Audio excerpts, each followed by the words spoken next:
Back in the day, people still laughed. Humour didn't completely vanish into the Dark Ages. It showed up at village festivals in cheeky poetry and, let's be honest, in that one guy in every town who could make hilarious sounds with his armpits. But humour was always a bit of a tightrope walk. Joy was tolerated, sure, but trusted, not so much. Fast forward to today, chatting with your cat is just quirky. In the Middle Ages, that was borderline heretical, mildly terrifying, and depending on your tone, enough to have folks questioning your sanity or booking you for a light exorcism. Medieval society had strict rules about who you could chat with. People? Good. Priests? Even better. But if you started having conversations with animals, invisible angels, or anything that didn't respond out loud, the reaction was a collective eyebrow raise, often followed by a bunch of torches. Take animals, for example. Cats were already skating on thin ice. On one hand, they kept the rats in check. On the other, they were sleek, mysterious, and suspiciously absent from church pews. Confide in your tabby too much, and people might start whispering that she was your familiar, a devilish sidekick sharing secret herbal remedies and gossiping about where your neighbor stashed the cheese. Birds, even sketchier, medieval bestiaries were full of half-baked weird facts. If someone claimed a crow told them the future, that wasn't poetry. It was a direct challenge to sanity and maybe even treason. Dogs, mankind's loyal buddies, were mostly okay until they showed up in your dreams dressed like monks, quoting scripture. Then, well, you were probably on thin ice, and angels, according to a million religious texts, these celestial beings were everywhere, watching, protecting, and dropping ominous hints during thunderstorms. Claim to see or hear them regularly. You might be saint material, or, if your timing was off, just plain mad or possessed. It all depended if you were in a monastery or yelling at clouds in the town square. Imaginary friends, kids got a pass mostly. Adults? If you said you were getting instructions from invisible beings, you were either a prophet, a lunatic, or the next piece of kindling for the village bonfire. No in between. Some mystics, like a certain well-educated, slightly intimidating lady, claimed vivid divine chats and were tolerated, mostly because they lived cloistered away from regular folk. But if you were a peasant named Bertram chatting squirrels about theology, sorry, no illuminated manuscripts for you. When it came to mental illness, things swung wildly between two extremes. You were either a public spectacle or a shameful family secret, and sometimes both, depending on whether the village market was open. If someone with visible mental quirks wandered the town muttering, dancing in the rain, or arguing fiercely with a bucket, they might actually become a local character, as familiar as the bell tower, or that one goat who always escaped. For centuries, this was the gold standard of medicine. So when you imagine a medieval person having a panic attack, don't picture a sympathetic buddy offering a calming cup of tea. Nope. Picture a guy in a robe holding a chart of mysterious bodily fluids and wielding a very sharp knife saying, "Let's drain the sad out of you." Back in medieval Europe, if you felt emotionally off, mentally, spiritually, whatever, and couldn't chalk it up to sin, demons, or your neighbor's weird bread, there was one other obvious suspect: the moon. Yes, that bright glowing ball in the sky was believed to directly mess with your brain. The word lunatic didn't just appear out of thin air. It comes from luna, the Latin word for moon. People truly believed that too much moonlight could scramble your brain like an undercooked egg. And this wasn't just some wild folk tale. Doctors, clergy, philosophers, and even that guy yelling near the well all bought into it. The moon was seen as a celestial body with feelings, and it could stir up your bodily fluids, especially the brain fluids, which were thought to slosh around inside your skull like some kind of sad soup whenever the full moon came out to party. Anyone acting weird during a full moon wasn't stressed or neurodivergent, they were just moonruck. Some unlucky folks got locked up until the lunar cycle passed, which was medieval healthcare's way of saying, let's just wait it out. The moon also took the blame for epilepsy, insomnia, hallucinations, and basically anything that couldn't be fixed with soup, leeches, or prayer. If you were up all night pacing or bawling, no one asked about your childhood trauma, they asked about the sky. Even animals weren't safe. Farmers swore sheep got jittery, and dogs howled differently when the moon was full. If your ox kicked over a cart or your pig bolted into the woods, you could bet someone muttered, "The moon's up to something. The moon's up." Of course, there was zero science behind this, but to be fair, there wasn't much science, period. Most medical texts referenced astrology as casually as we reference caffeine, and treatments included not only herbs and diet changes, but also planetary alignments. Because sometimes it wasn't madness, it was just bad moon vibes. If your mental health took a nosedive, say you started weeping into your bread, yelling at trees, or spitting out rhyming couplets, the first person you'd see wasn't a doctor. Nope, it was the local priest. Why?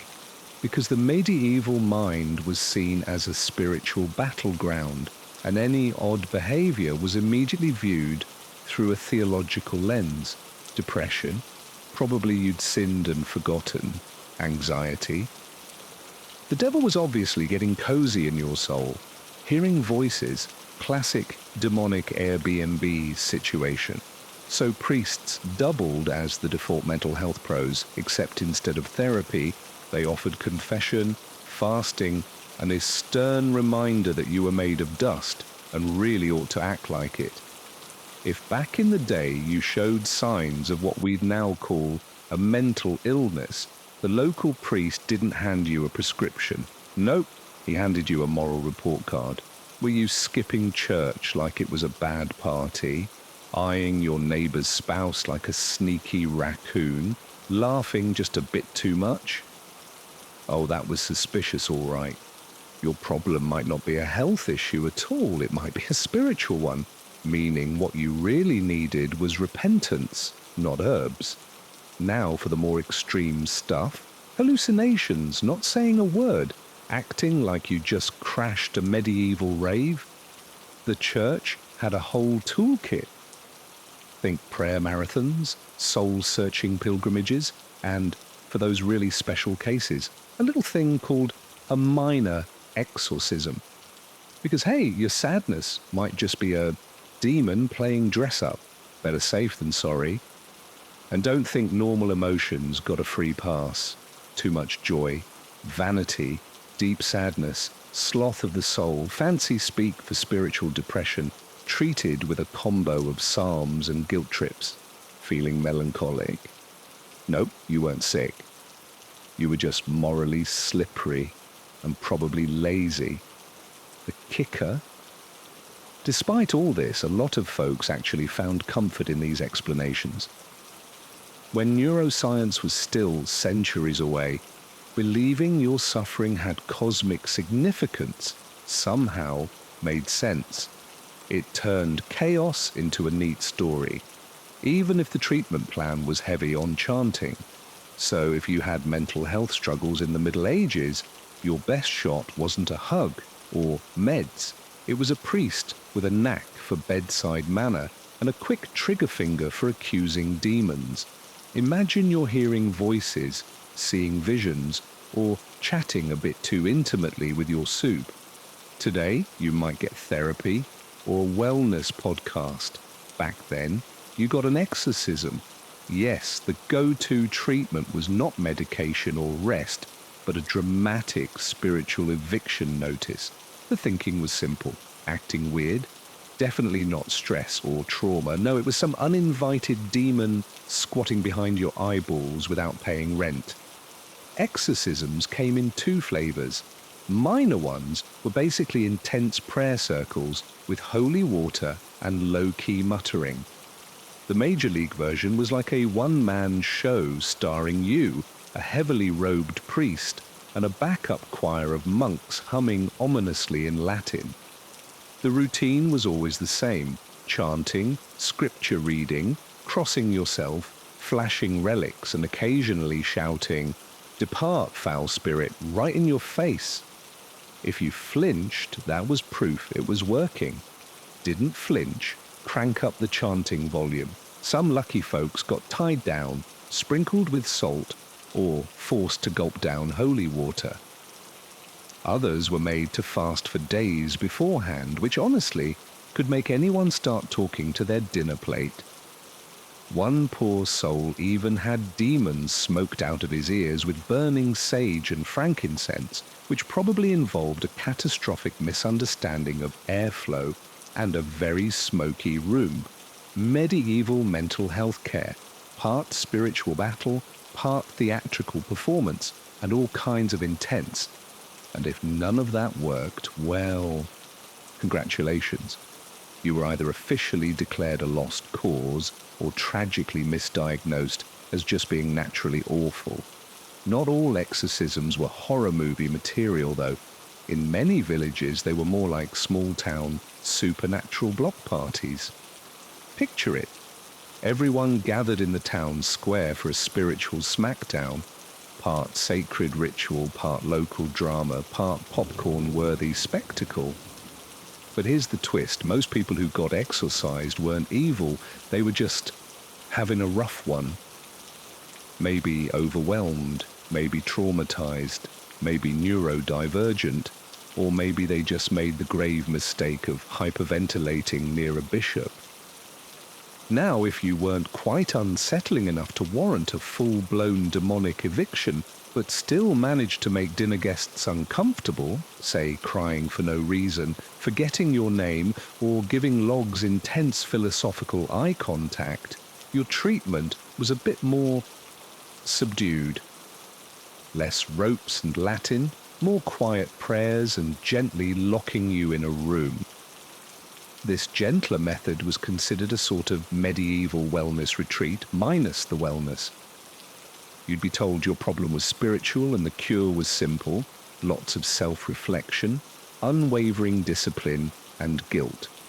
So much guilt. The medical theory, basically, have you tried just feeling really, really bad about it? The prevailing wisdom was that suffering purified the soul. So if you were mentally suffering already, congrats! You were halfway to salvation. You might get handed over to monks or nuns, some kind, others simply exhausted, who would guide you through long silences, endless prayer, sleep deprivation, fasting, and sleeping on things that were definitely not mattresses. The goal? Either the devil leaves, or you just forget what happiness was. Some folks even checked themselves into monasteries on purpose, treating them like a spiritual Airbnb for the emotionally troubled. They weren't spas, more like soul jail with a chanting schedule. You got your own little cell, a holy book, and about 8 hours of Gregorian mumbling a day. If you were lucky, there was stew. Whether this actually helped anyone or just wore them down with relentless holiness is still up for debate. But hey, at least it wasn't beatings or fire. And then, of course, there were the relics, not feeling well. Touch a saint's knuckle, can't sleep, curl up next to a vial of blessed martyr juice, feeling existential dread for no reason. That's what the toe of Saint Euphemia was for. The idea was that holiness was contagious, like good vibes or lice. To be fair, this was considered compassionate care by medieval standards. You might be spiritually scolded into better mental health, but at least you usually walked away unbruised. Sometimes monks even helped, offering structure, community, and something resembling emotional support.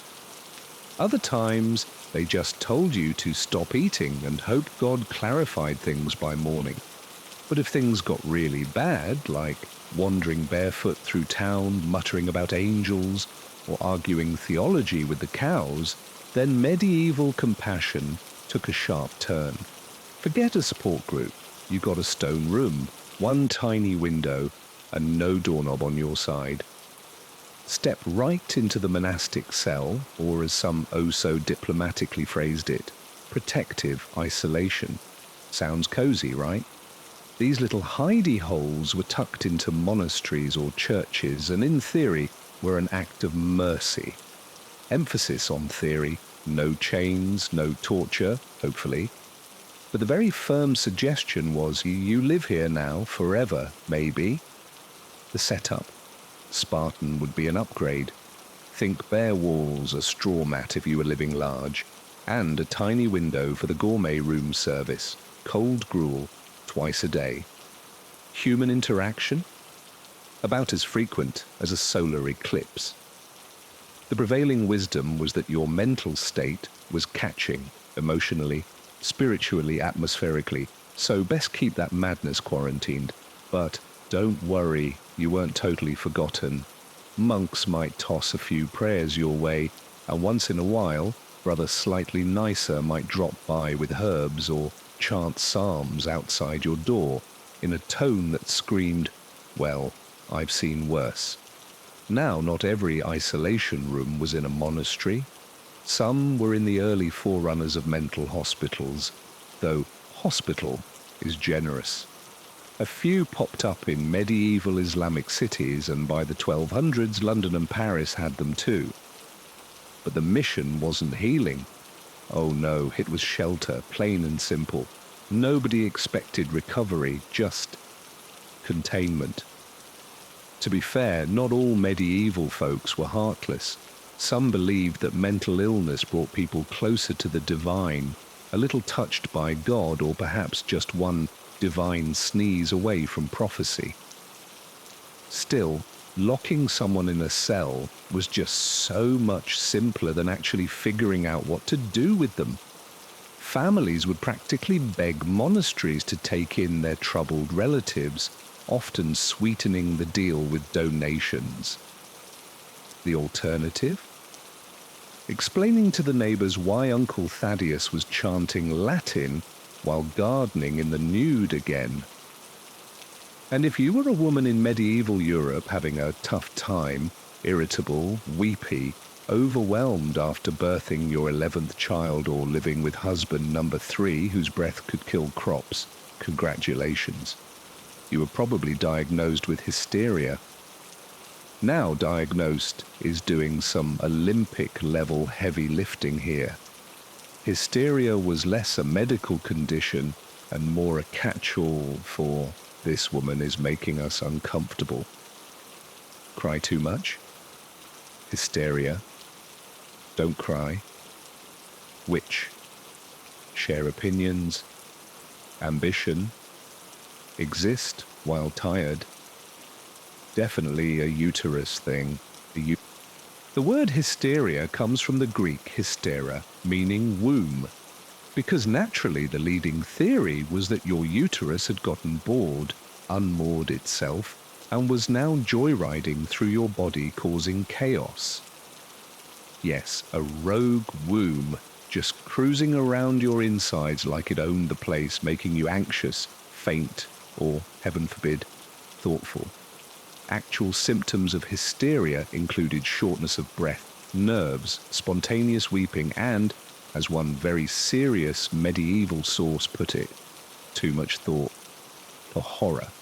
As for treatment, options ranged from spiritual, fasting and prayer, to herbal, a sprinkling of sage, maybe some rosemary. But the one thing everyone agreed on, the uterus was the real villain here. Back in the day, say a few centuries ago, if your uterus seemed a little too lively for everyone's comfort, the official prescription was manual stimulation. Yes, really. Administered by midwives at first and later by early gynecologists who, let's just say, weren't exactly supervised or subtle about it. But why stop there? Marriage was also considered a solid medical solution. Unmarried? Clearly you needed a husband to tame your wandering womb. Already married? Easy fix. Get pregnant again. Because nothing says mental wellness like more laundry, less sleep, and an ever-growing pile of responsibilities. Now, if you still dared to be, let's say, expressive, saw visions, spoke Latin more fluently than your husband, or simply resisted the noble calling of sweeping the hearth, you could find yourself in a rather sticky situation. Some women were even labelled witches for such outrageous behaviour as growing herbs or asking too many questions, because obviously mental illness and basil are basically the same thing. But it wasn't all pitchforks and paranoia. Convents sometimes offered a more peaceful alternative. Life there was gentler, the expectations lower, and spiritual struggle was at times interpreted as just that, spiritual, not sinful. Some nuns even wrote about their inner turmoil in a way that sounds suspiciously like modern therapy, if modern therapy involved less Freud and more demon metaphors. Still, for the average medieval woman grappling with emotions, the golden rule was keep your feelings brief, whisper them if you must, and whatever you do, don't have a heartfelt chat with your cat in the town square. When it came to treatment, monks recommended fasting, priests blamed demons, and physicians thought draining blood from your ankle would realign your soul. But the real unsung heroes, the village herbalists, typically older women with overflowing gardens, well-fed cats, and the kind of instincts that made everyone just a little nervous. These so-called cunning folk were the medieval world's unofficial therapists. No degrees, no charts. Just a knack for asking the right questions. When did this start? How are you sleeping? And is your mother-in-law still being herself? They practiced a holistic form of healing that combined dried herbs, whispered advice, and the occasional full-on venting session disguised as a tea consultation. Picture this. You're sitting in a cozy, smoke-scented cottage, surrounded by drying plants and probably a cat or three. You're handed a mug of something warm and slightly mysterious, lavender, valerian root, maybe a hint of something stronger. And before long, you're unloading your problems, including, but not limited, to your neighbour's unruly pig. It was therapy. It also cured your rash. For anxiety, chamomile and lemon balm. For sadness, a blend of calming herbs. For full-blown existential crisis, you got mugwort, St. John's wort, or if things were really grim, a touch of poppy extract, a sleep aid with the added bonus of losing track of a few days. These women might not have had formal training, but their wisdom came from generations of paying attention and, more importantly, actually listening to people. Naturally, this made them deeply suspicious to the local powers that be. They didn't cite scripture. They didn't insist every problem was caused by sin, and they operated outside the official religious industrial complex. Some towns quietly valued their skills, others, not so much. Get too good at your job and you might find yourself accused of dancing with the devil, or at least having one too many opinions. Yet for those dealing with what we'd now call depression, trauma, or good old-fashioned burnout, the village herbalist might be the only person who saw them as more than a possessed broomstick. If you were lucky, she'd brew the right herbs, light a protective candle, and assure you with quiet confidence, you're not cursed. You're just tired and probably doing too much. They were just there, blending into daily life like unpredictable weather, or that one goat who struts through the village like he's mayor. The local madman, or madwoman, though let's be honest. Women got the short end of the stick and were often accused of witchcraft, held a curious spot in medieval society. Not exactly feared, not quite comic relief, and occasionally treated like prophets who forgot the script. In some towns, these folks were thought to be divinely touched, or at least touched by something. Their unpredictability earned a strange sort of respect. If someone stood in the market square, eyes locked on the sun while muttering about fire raining from the sky, people would nod solemnly. "A message from above," they'd whisper, or just Wednesday. They usually had nicknames: Old Will the Wanderer, Mad Meg, Tom Fool. You'll notice those sound eerily like pub names. That's no coincidence. It says something when your local philosopher and your beer haunt share the same title. It was a fine line between local character and happy hour legend. These eccentric souls typically lived on society's edges, literally. Think abandoned mills, church porches, or, if you were going for dramatic flair, a barrel. Diogenes style, but with less philosophy and more muttering. Townsfolk would occasionally toss them a crust of bread, a repaired shoe, or, more often, a healthy amount of personal space. Children were told not to stare, which of course meant they stared like it was their full-time job. Sometimes their odd behaviour tugged at the heartstrings. A baker might leave out leftovers. A blacksmith could fix a twisted walking stick. Medieval communities, despite being up to their necks in superstition and spiritual paranoia, had their tender moments, especially when motivated by guilt and a fear of burning for eternity. But even medieval patience had its limits. If the village eccentric went from amusing to unsettling, louder voices, wilder actions, the kindness evaporated.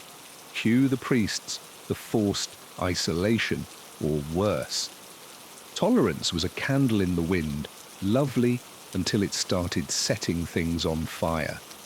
Now we know depression is a tangled mess of brain chemistry, bad luck, and Mondays that never end. But back then, if you were feeling low, sluggish, or like life was one long trudge through mud in heavy shoes, congrats. You had acedia.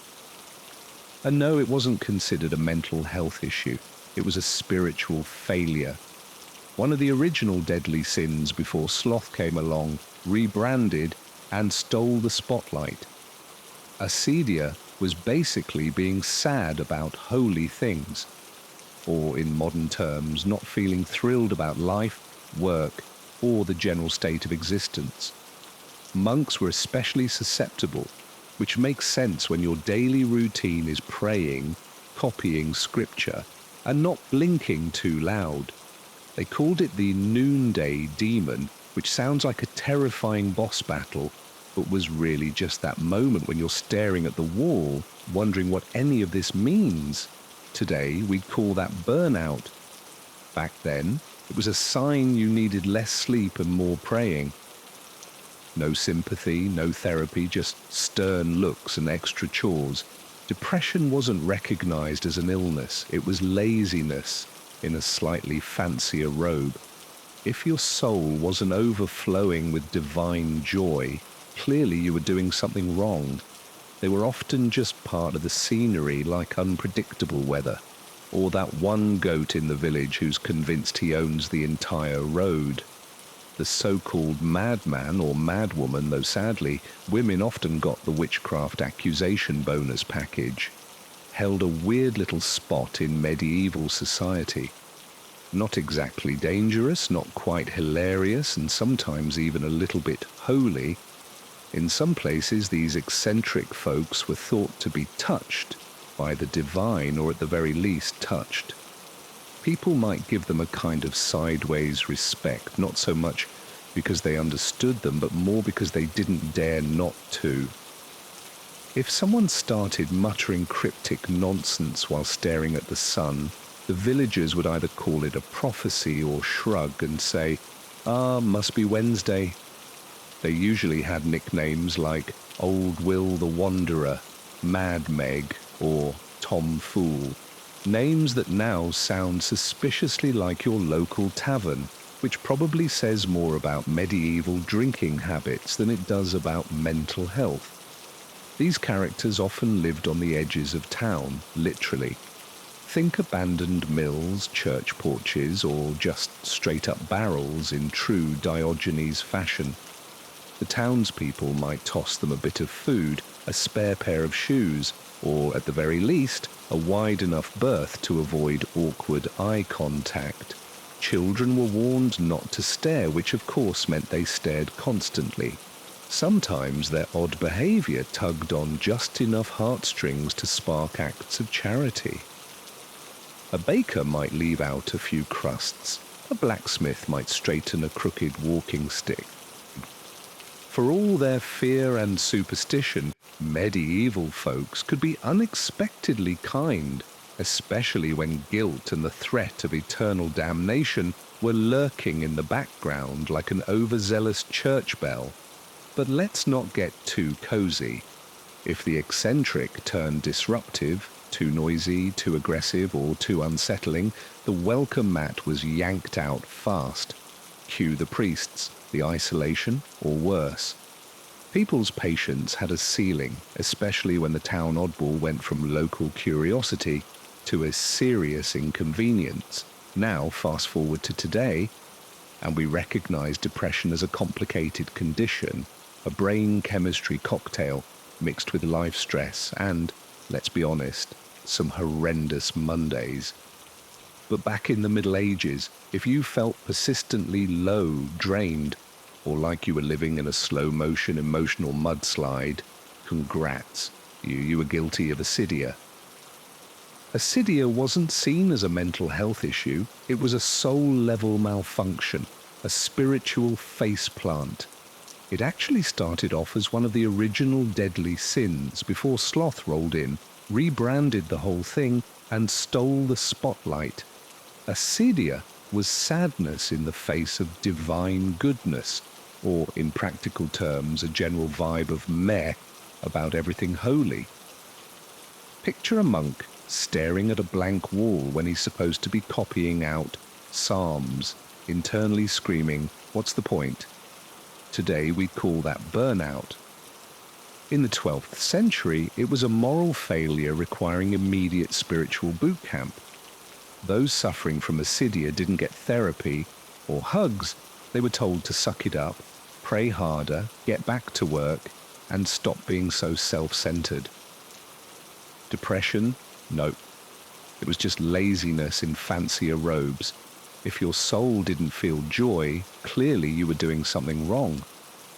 Maybe you didn't repent hard enough. Maybe you were secretly just a bit too proud, or brace yourself for the nuclear option. Maybe you were letting Satan win, and heaven forbid you actually said you were sad out loud.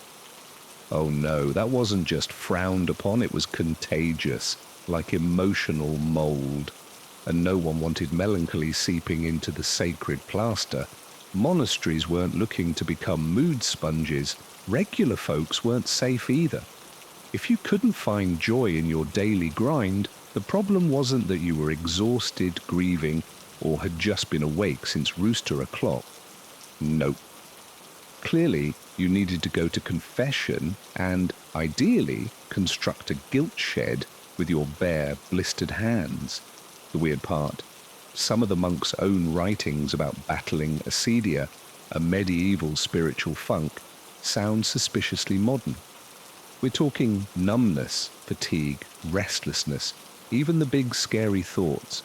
But instead of therapy or a nap, the solution was fasting and making a full inventory of your sins, in alphabetical order. Yes, like an emotional Excel spreadsheet powered by hunger and shame.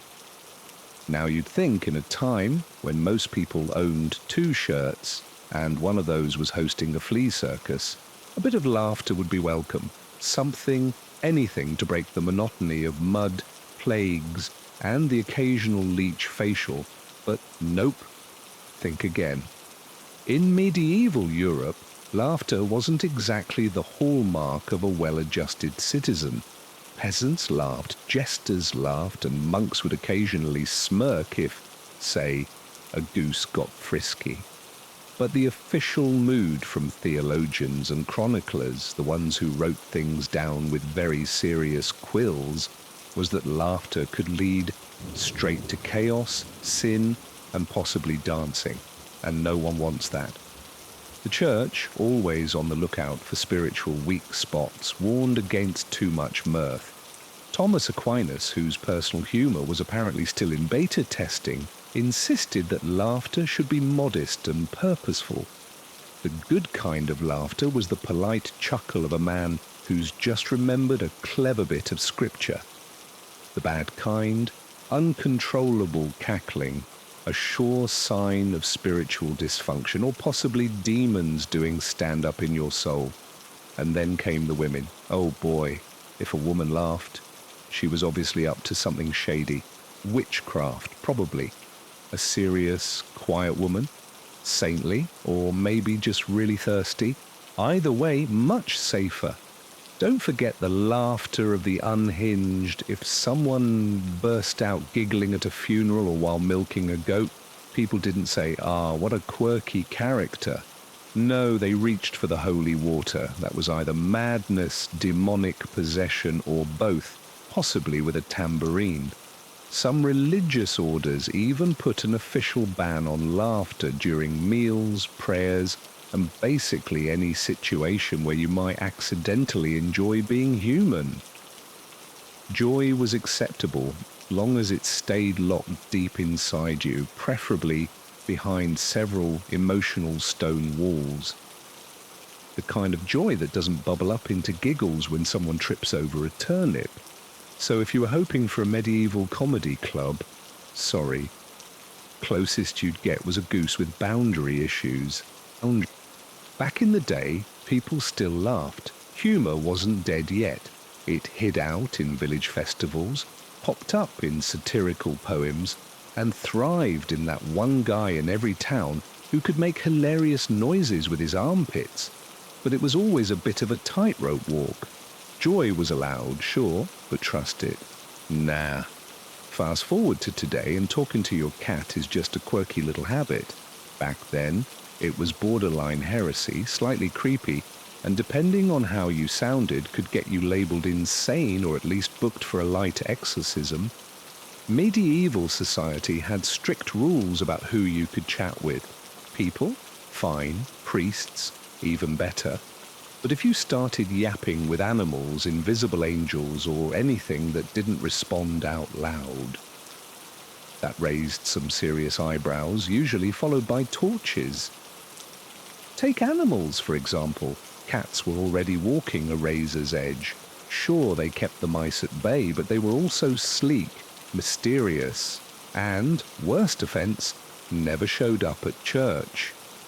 If you confided too much in your tabby, folks might assume she was your familiar, sent by the devil to spill secrets about herbal potions or where your neighbour hid his cheese. Birds were no saints either. Medieval animal encyclopedias were stuffed with half-truths and outright weirdness. If someone claimed a crow told them the future, that wasn't poetic inspiration. That was straight-up treason against common sense. Even dogs, mankind's best pals, were fine, until they started appearing in your dreams wearing robes and quoting scripture. Then things got complicated, and angels, according to a mountain of religious texts, they were everywhere, watching, protecting, and dropping ominous messages during thunderstorms. If you said you saw or heard them a lot, you might be saintly, or just mad possessed, or unlucky with timing. The verdict usually depended on whether you were chilling in a monastery or yelling at clouds in the town square. Then there were invisible friends. Kids got a pass mostly. Adults who claimed to chat with unseen beings issuing instructions had three options: prophet, lunatic, or future bonfire decoration. No middle ground. Some mystics, educated, cloistered, and intimidating types, claimed vivid visions and divine conversations and got away with it. But if you were a peasant named Bertram chatting squirrels about theology, don't expect to be penning fancy illuminated manuscripts anytime soon. Mental illness in medieval times? It swung between two extremes, a public spectacle or a family shame secret, and often both, depending on whether the village market was open. If someone with obvious mental quirks wandered town muttering to themselves, dancing in the rain, or arguing with a bucket, they might actually become part of the local scenery, kind of like the bell tower, or that one goat who always managed to escape. People would watch, whisper, maybe even chuckle, not out of cruelty. Well, not always. It was more like a strange cocktail of amusement and fear, because deep down, everyone worried, hey, that could be me next week if I get bonked on the head or accidentally chow down on some spoiled eel pie. In some places, these folks were called natural fools. Sounds rude, right? But back in medieval times, it was a weirdly affectionate label. They were seen as innocent, almost childlike, and sometimes believed to be touched by God, fate, or maybe just a very unlucky moon phase. Sure, they might get a funny nickname and a roof over their heads, food and shelter included. Not exactly the Ritz, but in a world with zero therapy options, it beat getting locked up in a tower. For families, though, not so charming. If your kin was quietly struggling, maybe sad, withdrawn, or wrestling with what we'd now call anxiety, it was treated as a hush-hush affair. Medieval code for that? Never speak of it. Shame was the ultimate social currency, and a troubled mind in the family could taint the whole bloodline's reputation. Some families hid their afflicted relatives away. Others shipped them off to monasteries or pilgrimage routes, hoping holy destinations would do what herbal tea couldn't. Worst case, they got disowned, especially if they embarrassed everyone at weddings. Public mental health care? Non-existent. Shame filled the void where support should have been. No clinics, no outreach, just whispered prayers and a whole lot of pretending everything was peachy. By the late 1400s, after a few plagues and centuries of chaos, things started to shift. Not fast, not pretty, but if you squinted hard, you could spot early signs of humanity inching toward actual compassion, one confused scholar at a time. Suddenly, philosophy and science crashed the party. Thanks to Arabic medical texts preserved and translated in spots like Spain and Sicily, Western Europe rediscovered ancient Greek thinkers who, while no Freud or Jung, at least figured out the human mind wasn't just a demon puppet show. Scholars toyed with the idea that madness might come from bodily imbalances, not just sins or witchcraft. Doctors began scribbling treatises on melancholy and mania with fewer biblical quotes and more anatomy diagrams. Still not a spa day, leeches on your temple were still a thing, but hey, people were reading. Meanwhile, charitable care started to evolve. In cities like Valencia and Cairo, early hospitals began separating mental patients from the general sick crowd. Some even had gardens, music, and, gasp, conversation. Still rough around the edges, but way better than being yelled at by a priest while tied to a goat post. And then the printing press showed up. With books spreading faster than gossip at a midsummer fair, ideas about the mind caught fire, finally lighting the path away from ignorance and shame. This was the spark that planted the seeds for the Renaissance, a time when mental illness began its slow and awkward climb from "you're cursed" to "maybe you need some support." Of course, not everything magically changed overnight. People still freaked out over what they didn't understand, and the line between madness and mysticism was as thin as a monk's ancient threadbare bedsheet. But the foundation was laid. Gradually, those once labeled as mad stopped being seen just as vessels of sin or divine punishment. In a wild plot twist, they started to be viewed as humans, flawed, suffering, and maybe even deserving of a little care. Hugs? Nope, that innovation was still centuries away. From the outside, noble life looked like a dream dipped in perfume.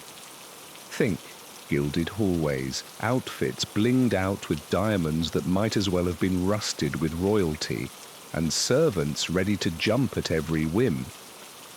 Whether at a grand palace in Europe or the imperial courts of Kyoto, nobles projected an air of flawless elegance, like a living, breathing portrait stuck in a moment of perfection. But beneath the powdered faces and stiff manners, reality was more like a velvet-lined prison. Luxury? Sure, but also a relentless routine where every minute, from when to wake up to how to fold your napkin, was controlled by invisible rules and ancient ceremonies.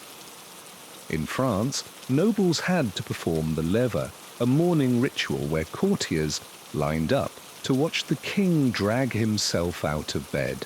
And no, skipping it wasn't an option. Missed the right rooms at the right time, and rumours spread faster than a royal sneeze. Your influence? Poof, shrinking. Your enemies? Smiling like they just won the lottery. At Versailles, losing social status was often deadlier than losing your fortune. Half a world away in Japan, nobles in Kyoto faced a different yet equally suffocating playbook. The elite had to be masters of poetry, calligraphy, music, and the fine art of looking coolly disinterested. Every word, every bow, every sleeve flick was part of a political performance. Screw it up, social suicide. Even fun wasn't fun, it was a performance. A ball wasn't just a party, it was a battlefield for alliances, a stroll through the garden. More like a silent war zone of sidelong glances and polite backhanded insults. They weren't just living their lives, they were actors trapped in an eternal drama where everyone was watching and the stakes were their very legacy. And yet very few nobles escaped the trap. The very privileges that made them admired also kept them chained. Inheritance laws, arranged marriages, crushing debts, and the ever-watchful eyes of rivals meant that free will was more fantasy than reality. Behind the locked doors of their grand manors, many nobles were quietly losing their minds, staging silent rebellions or sinking into spiritual gloom. But out in public? Oh, they smiled, always smiled. That was the great noble paradox. The higher your rank, the less freedom you actually had. Born at the peak, yet often dying without ever really living for themselves. Picture a nobleman strutting through a palace in silk stockings, or a lady floating down the staircase dripping in pearls. The last thing on your mind is debt collectors lurking around the corner, but beneath all that glitz, plenty of nobles were drowning in debt. It turns out that keeping up the appearance of wealth was pricier than actually being wealthy. At court, appearances weren't just important. They were everything. A noble might blow more money on a flashy waistcoat or a show-stopping ball gown than on keeping their entire estate in shape. Why? Because fashion was the ultimate currency. Fall behind and poof. You disappeared politically, socially, and eventually financially. Courtiers weren't just gambling at cards, they were throwing huge bets on horses, land deals, and risky alliances. Many even mortgaged ancestral estates just to stay relevant for one more glittering season. And the king? He played his part perfectly. One particular monarch kept nobles close, not only physically but financially, encouraging wild spending sprees at court to keep them hooked, distracted, and obedient. A bankrupt noble was a controllable noble. Over in England, the aristocrats weren't faring much better. During the Georgian era, lords and ladies lived in grand London. Townhouses paid for entirely on credit. Tailors, wine merchants, and hat makers often waited months or even years for their cash. Whole families teetered on the edge of ruin, praying their daughters would snag a richer husband or that some distant cousin would shuffle off this mortal coil, leaving behind a title and a tidy estate. Meanwhile, in Russia, nobles owned huge swathes of land with serfs toiling away. Yet many were still cash poor. Their wealth was tied up in land that didn't pay the bills. Lavish Moscow lifestyles demanded constant borrowing. Pawn shops discreetly handled tiaras and swords, while family jewels changed hands under flickering candlelight behind locked doors. Japan's noble samurai class didn't escape either. As warriors became bureaucrats during the peaceful Tokugawa era, many nobles found themselves high on ceremony but low on relevance. Stipends shrank, costs didn't. Some even took on side hustles, because hey, even nobility sometimes need a gig on the side. Yes, actual jobs like teaching poetry or managing estates were the day-to-day grind to keep up appearances. But admitting you were broke? That was the ultimate shame. So debts quietly piled up behind those gilded doors. The takeaway? Nobility wasn't about having money, it was about acting like you did. And often pulling off that act came with a soul-sucking price. Scandal was basically the unofficial second language of the aristocracy. Affairs, glittering jewels, secret children, hushed betrayals, you name it. The shinier the public image, the grubbier the private skeletons. Nobles had power, prestige, and privileges, sure, but restraint, not so much. At Versailles, courtiers were packed so tightly that privacy was basically a myth. Yet, sneaky rendezvous thrived. The Queen herself was forever rumoured to be juggling romantic escapades with Swedish nobles or her inner circle of ladies. Most of these gossip tidbits were probably bogus, but hey, everyone knew someone who was actually up to that kind of mischief. The court ran on gossip, and scandal wasn't just tolerated, it was straight-up currency. Getting your name mentioned in someone else's boudoir that could either skyrocket your influence or obliterate your family name. Meanwhile, across the channel in England, reputations were shredded faster than cards in a smoky gambling den. Take one famous lord, for example, rumoured to have fathered kids with his half-sister. Did that stop him from being a celebrity? Nope. But it definitely threw a long, dark shadow over his noble street cred. Nobles were expected to have mistresses, but not too many, and definitely not the wrong ones. Getting cozy with actresses, commoners, or foreign spies. That was a one-way ticket to exile, prison, or, in some grim cases, an early grave.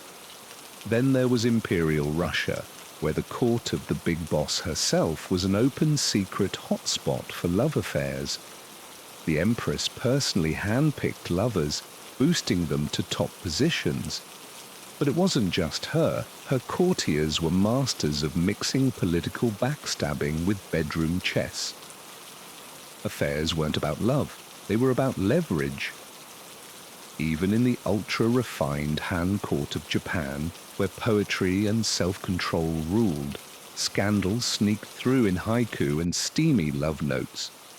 A noble lady might get a secret midnight visitor whose name remained forever a mystery. But the next poem she shared among the elite? Oh, that little metaphor could ignite a wildfire of whispered rumors. The real nail-biters, though, were the scandals that never hit the letters or palace gossip circles, those involving treason, espionage, and blood betrayals. They were whispered in shadowy hallways, hidden in coded messages, and locked away in dusty family vaults. Because when it came to nobility, what you didn't see was often the juiciest story of all. In the world of the nobility, scandal wasn't just an occasional guest. It was the wallpaper. Beautiful, intricate, and expertly hiding all the cracks beneath. For all their fancy titles and golden thrones, nobles often found themselves haunted by a far sneakier monster, spiritual confusion. Picture this: they had everything: money, power, endless feasts, but still wrestled with existential dread like it was the latest trend. Being born into privilege didn't come with a cheat sheet about the afterlife, morality, or divine purpose. Nope, if anything, it made the whole spiritual puzzle more tangled. In Catholic France, guilt clung to palace halls like smoke from 1,000 candles. Those same nobles who showed up at church every morning were probably throwing wild parties every night. Every confession? Oh, that was just a social formality, like saying bless you after a sneeze, more performance than genuine repentance. Still, as the years piled on, many nobles got seriously spooked by their sins. Some chased answers from mystics and visionaries, hoping for a divine hotline. Even the big boss himself, the Sun King, got seriously pious near the end, tormented by his earthly pleasures and all the wars he'd stirred up. Across Europe, nobles threw heaps of money at churches and monasteries, not just to look good, but to hedge their bets. Building a chapel was basically spiritual insurance. 1,000 candles lit in their honor might just balance out a lifetime of shady backroom deals and wild nights. Some nobles even ditched the velvet for hair shirts and joined monasteries in their twilight years, swapping court intrigues for quiet contemplation. In Orthodox Russia, things got even more intense. Nobles were supposed to keep political and spiritual order, but plenty wrestled with doubt, especially under those God-chosen czars who also happened to order brutal purges. Secret prayer groups popped up, and nobles sought out holy fools, eccentric wanderers who gave up riches to preach uncomfortable truths. For many aristocrats, these oddballs were the only source of spiritual guidance. Meanwhile, over in feudal Japan, samurai nobles juggled a dizzying mix of confusing ethics, Shinto rituals, and Buddhist detachment. Some turned to Zen meditation, hoping to quiet the storm inside. Others wrote poetry, not just to sound fancy, but to find some spiritual relief. The tug-of-war between duty, honor, and life's fleeting nature gnawed at them. When a noble committed seppuku, it wasn't always about shame. Sometimes it was a desperate spiritual release. Despite their silks and titles, nobles were often profoundly lost souls. Draped in ritual and grandeur, many still stared into the void, wondering if any of it truly meant a thing. Behind all the pomp and pageantry, their souls whispered and sometimes screamed for peace. And in an age before smartphones and emails, the deadliest thing a noble could send wasn't a dagger or assassin, it was a prayer. raw and desperate, into the great unknown. It was a letter. Just ink on parchment, but don't be fooled.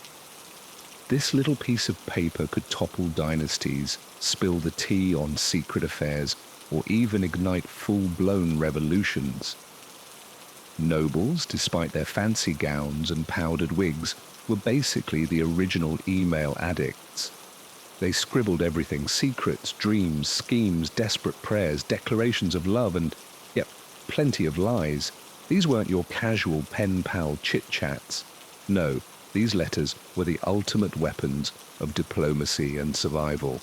At the royal courts, everyone left a paper trail. Think love notes to mistresses, desperate IOUs to creditors, and masterful buttering up of the king.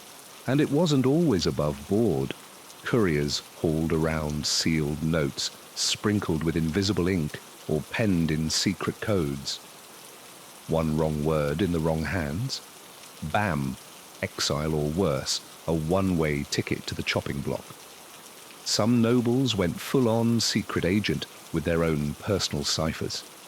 Whole alphabets dreamed up just to keep conversations hush-hush. Take one particular duke who, in the tense build-up to a revolution, was busy swapping meticulously coded letters with suspected radicals. But even the best codes could be cracked. Legend has it that a noble's encrypted diary was decrypted centuries after his death, spilling scandalous tales of treason and betrayal that shocked everyone. Over in the Habsburg courts, marriage negotiations looked like polite weather chat and falconry talk on the surface, but hidden in those letters were carefully veiled schemes. Parents orchestrated matches with polite fibs, while star-crossed lovers begged for elopements disguised as innocent countryside visits.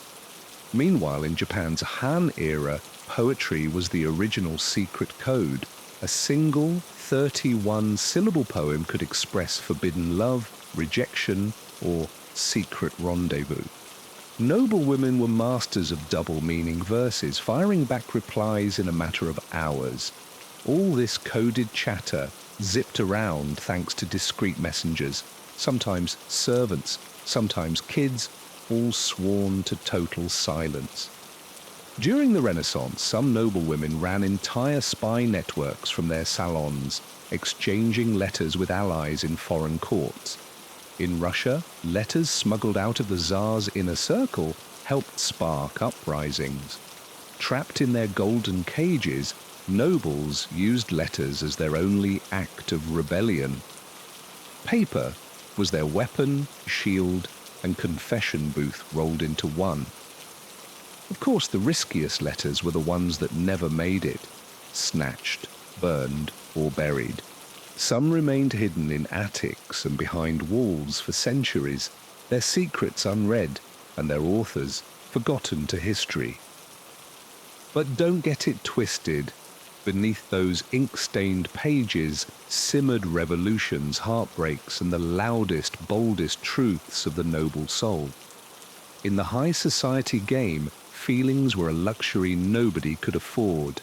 Happiness, rage, fear, all meticulously measured, rationed, or stuffed into the emotional closet. Surviving as a noble wasn't just about flashing cash or waving a fancy title. It was about perfecting the ancient craft of emotional invisibility. To rule the court, you had to perform like a seasoned actor and never, ever crack a smile that wasn't rehearsed. Life at court was an endless soap opera where smiles were practiced, silences weighed, and every eyebrow twitch could mean support or secret sabotage. Tears? Only allowed at funerals, and even then, only if the all-seeing eyes of courtly gossip weren't watching. The mission was crystal clear: radiate elegance, bury the chaos, fail, and you'd be slapped with labels like unstable, hysterical, or, God forbid, unfit. This emotional ballet started young. Noble kids were trained to speak only when spoken to show pride without tipping into arrogance, and to tuck away grief for private diary rants. Meltdowns weren't just cringeworthy, they were political landmines. One slip-up could haunt you for decades, turned into juicy ammo by rivals. Over in Japan's Han Court, nobles took restraint to a whole new level. Public feelings were downright vulgar.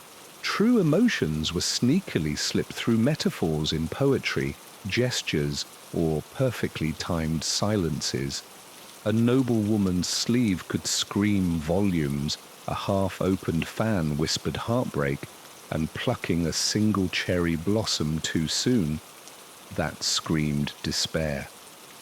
Survival meant mastering subtlety like it was a second language. Meanwhile, English nobles kept a stiff upper lip so firm it could rival steel. Scandals were quietly drowned in brandy, never spoken aloud. Behind closed doors, their journals soaked up the tears and rage, leather-bound volumes hiding mental illness, grief, and shame beneath the polished smiles and military postures. Because at the end of the day, being noble meant one thing: hiding the mess while looking flawless. Some nobles just couldn't handle the heat. There are tales, mostly hushed whispers, of aristocrats losing it mid-dance or collapsing in the middle of fancy ceremonies, only to be quietly shipped off to asylums or tucked away in far-flung estates for rest and recovery. Drama, but shh, the show had to go on. Because in the grand, glittery masquerade of nobility, feelings were the ultimate party foul. Masks weren't just for balls, they were basically the daily uniform.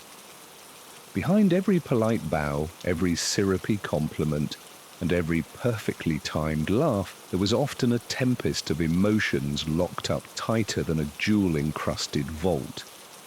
Being born noble wasn't just about inheriting castles and fancy titles. It was like inheriting a mountain of expectations that could crush your very soul. From day one, noble kids weren't really people, so much as walking, talking legacy containers. Every choice was haunted by the ghost of ancestors past and the judgmental stares of generations yet to come. In France, the sons of dukes and counts were basically high-maintenance racehorses, their futures scribbled out in ledgers and family trees like an elaborate game of marry this one, buddy up with that prince, and for heaven's sake, don't disgrace the family name. Their lives were a long, exhausting strategy session they had zero say in. Women? Oh, they were the ultimate chess pieces. A duchess's worth was often measured by the heft of her dowry and the purity of her bloodline, because, naturally, nothing screams priceless heirloom like a hefty bank account and a squeaky clean family tree. Across the Channel in England, the aristocracy was just as ruthless. The firstborn son inherited the estate, the crushing debts, a battalion of staff, and the soul-crushing job of keeping the family's reputation spotless, because if you screwed that up, you weren't remembered as a flawed human, just as the failure who lost the manor. Younger sons, no land, no title, no chance. They got quietly funneled into the church or the military, with about as much choice as a sock in a dryer. In Russia, noble status was like a ticking time bomb strapped to your back. One wrong word, one bad political move, and bam, land, serfs, even your family name could be snatched away in a snap. Generations of prestige erased with the stroke of a pen. Meanwhile, Japan's nobility was even stricter.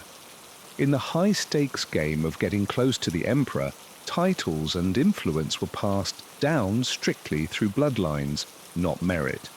One scandal, one bad marriage, or one rebellious kid could unravel centuries of honor. The pressure to fit the mold, crushing. Individuality was often sacrificed on the altar of family duty. And what about the nobles who secretly hated all of this? The ones who didn't want the title, didn't want to marry strangers, didn't want to rule estates or carry the family name. Rebellion wasn't just hard, it was downright unthinkable. Because in this game, the mask never came off. Some gave it a shot, most got steamrolled by the relentless machine of tradition. The weight of inheritance wasn't just about money or power, it was psychological, like wearing a crown of thorns beneath a shiny golden halo. Being noble meant being chained to a legacy, whether you liked it or not. But not every noble played by the rule book. Beneath layers of stiff manners and centuries of family pressure, some cracked under the strain, while others quietly rebelled. And no, this wasn't your typical peasant uprising. No pitchforks or torches here, just subtle acts of defiance tucked away in palace corners, behind locked doors, or cleverly disguised as tradition itself. In one grand palace where conformity was law, rebellion came in weird little packages. Some nobles simply skipped the king's elaborate morning routine, basically the ultimate "I do what I want" move. Others rocked outdated fashion choices or commissioned portraits that didn't exactly flatter their royal ego. A few even shocked their families by marrying for love instead of political advantage.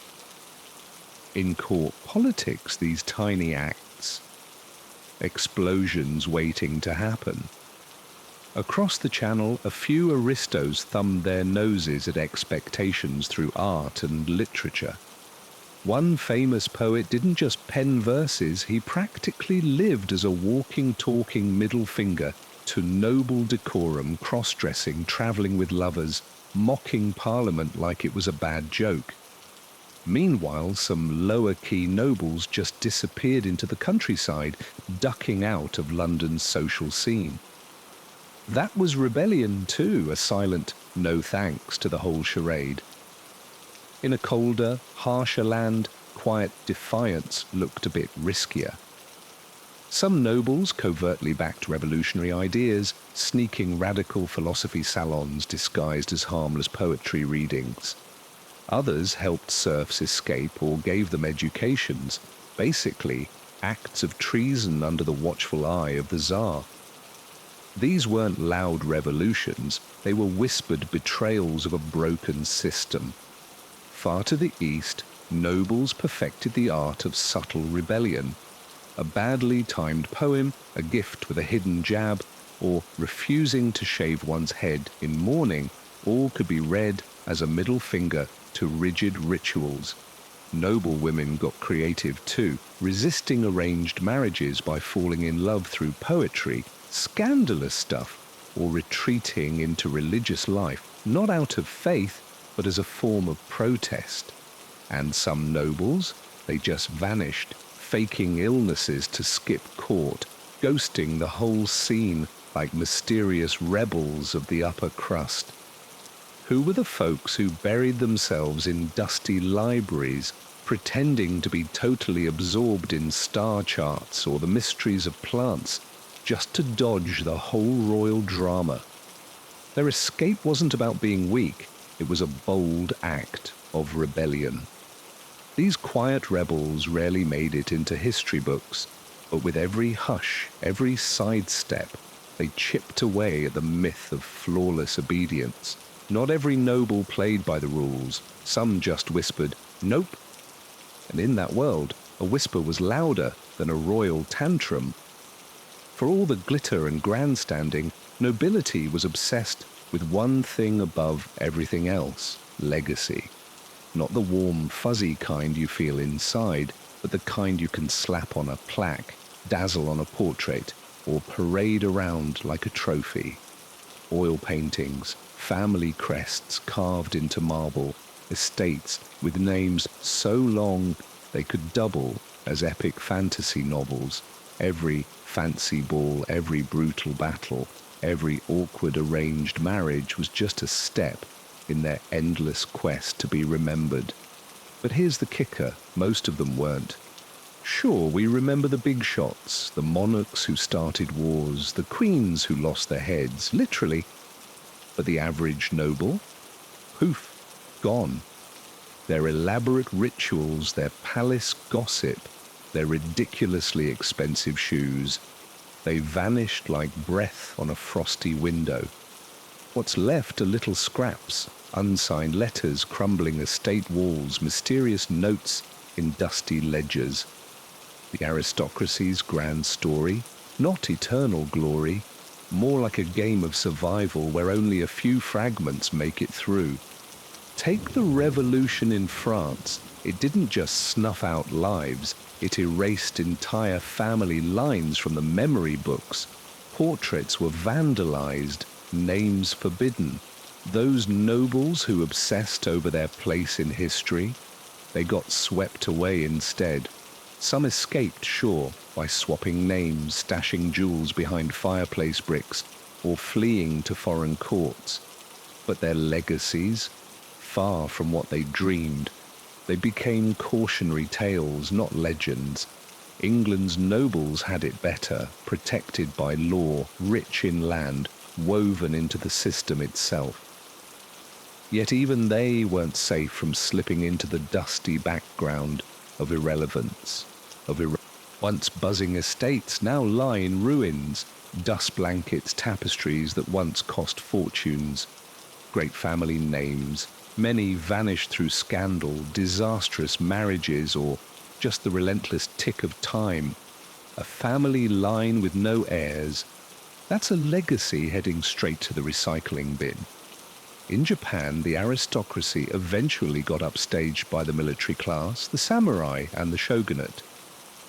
Fancy poetry, court ranks, and grand ceremonies.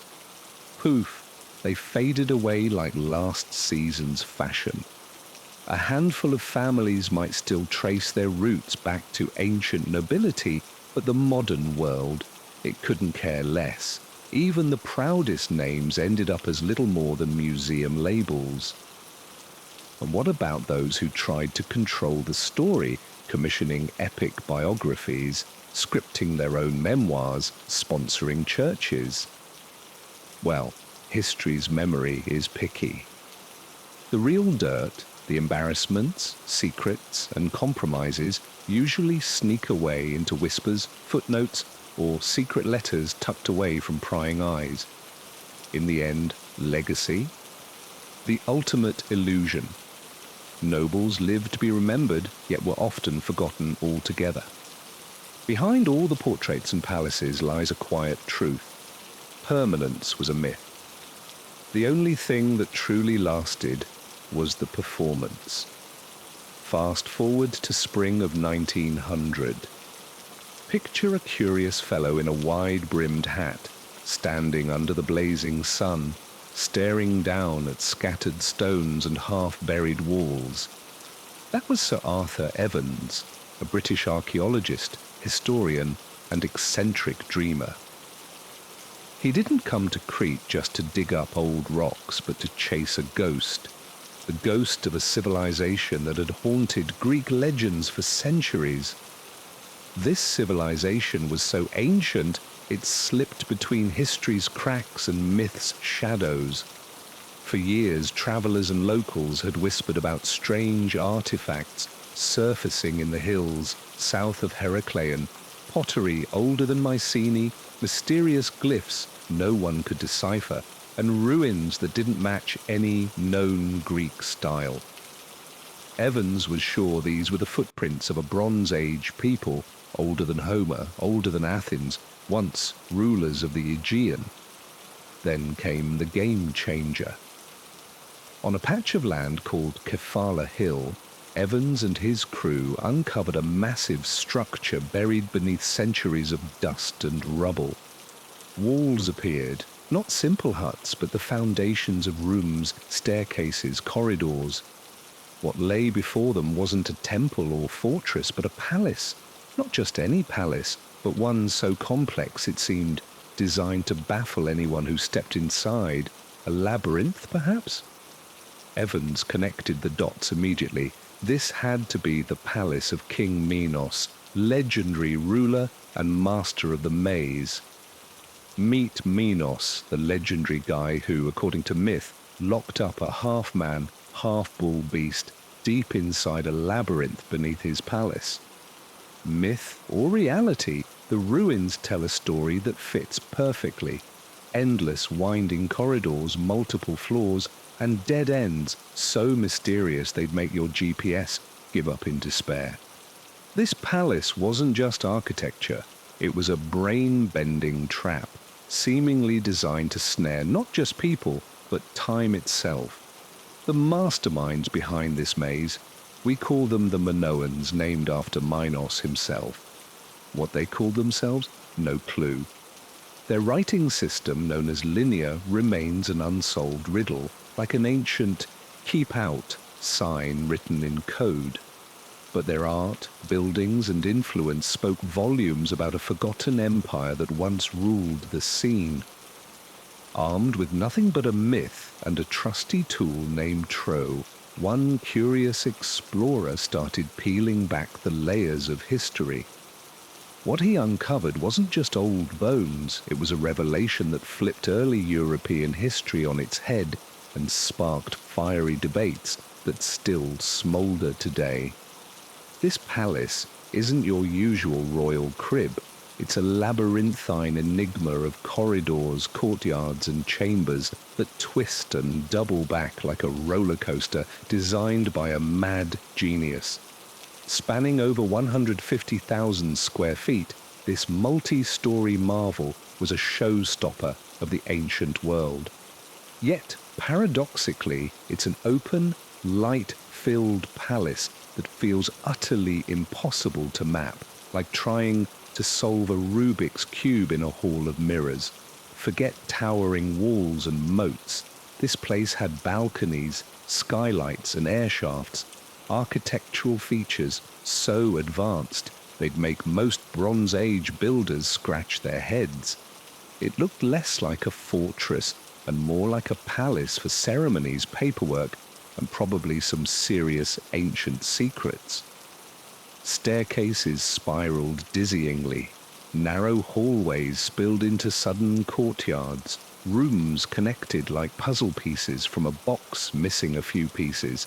Scholars have argued for over 100 years, was this a clever design nodding to the labyrinth myth, or just the accidental result of centuries of renovations?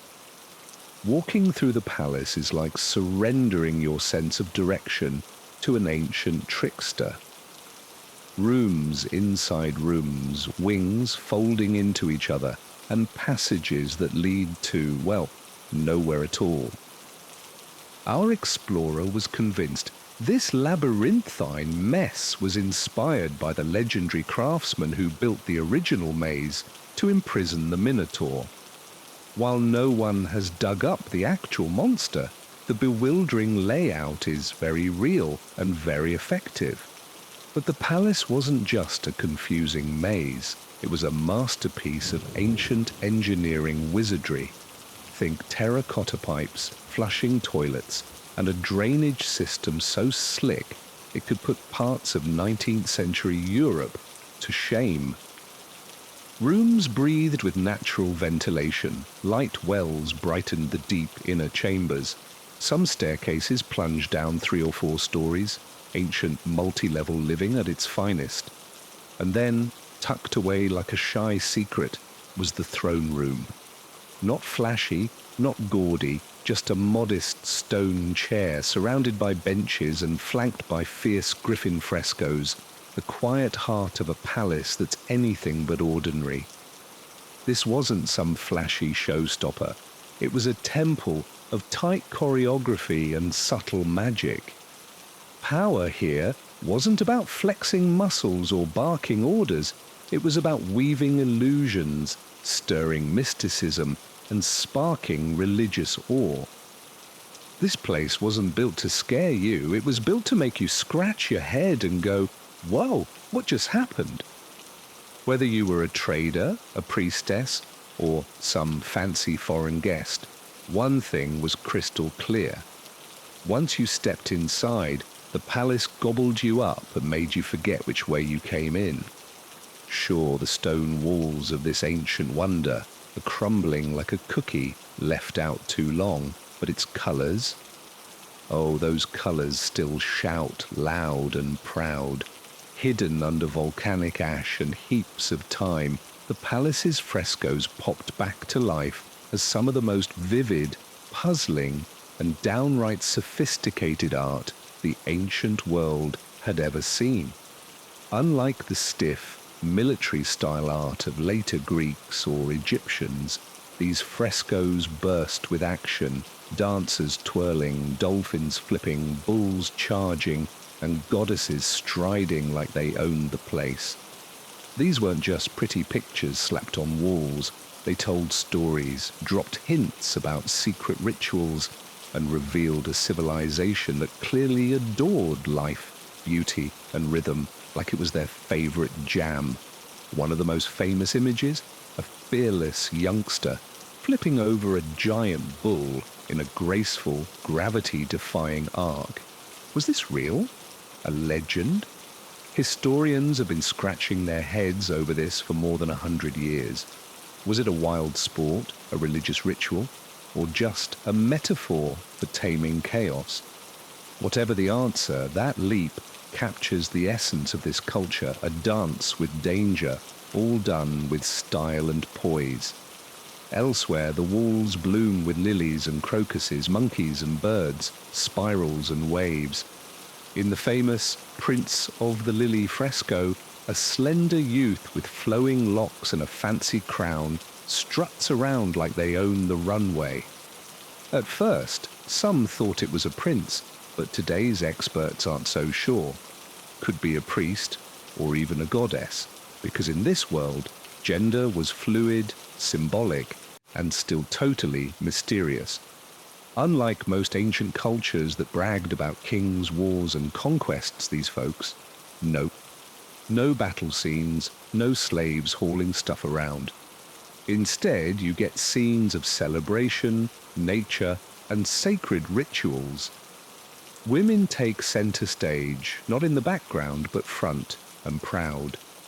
Bare-breasted priestesses with elaborate skirts and coiled hairstyles lead ceremonies, hinting that women might have held some serious religious power, maybe even called the shots. And those colors, deep reds, blues, whites, still cling to the walls like they're fresh off the easel, defying thousands of years of wear and tear. The vibrant hues suggest a society that didn't just care about looking good, they knew colors carried emotional mojo. These weren't just wall decorations, they were symbols of cosmic order, human joy, and spiritual reverence. In this palace, the walls didn't just watch history, they sang it loud and clear. Through every stroke and swirl, this culture painted a world alive with movement, mystery, and meaning. Among the many mysteries of this ancient civilization, one thing really stands out: the superstar status of women. While other societies of the time tended to sideline women like unwanted party guests, these folks put them right in the spotlight, front and center in the thick of things both literally and symbolically.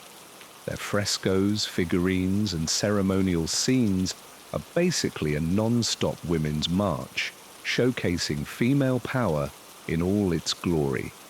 No hiding behind thrones here. These women are the main event.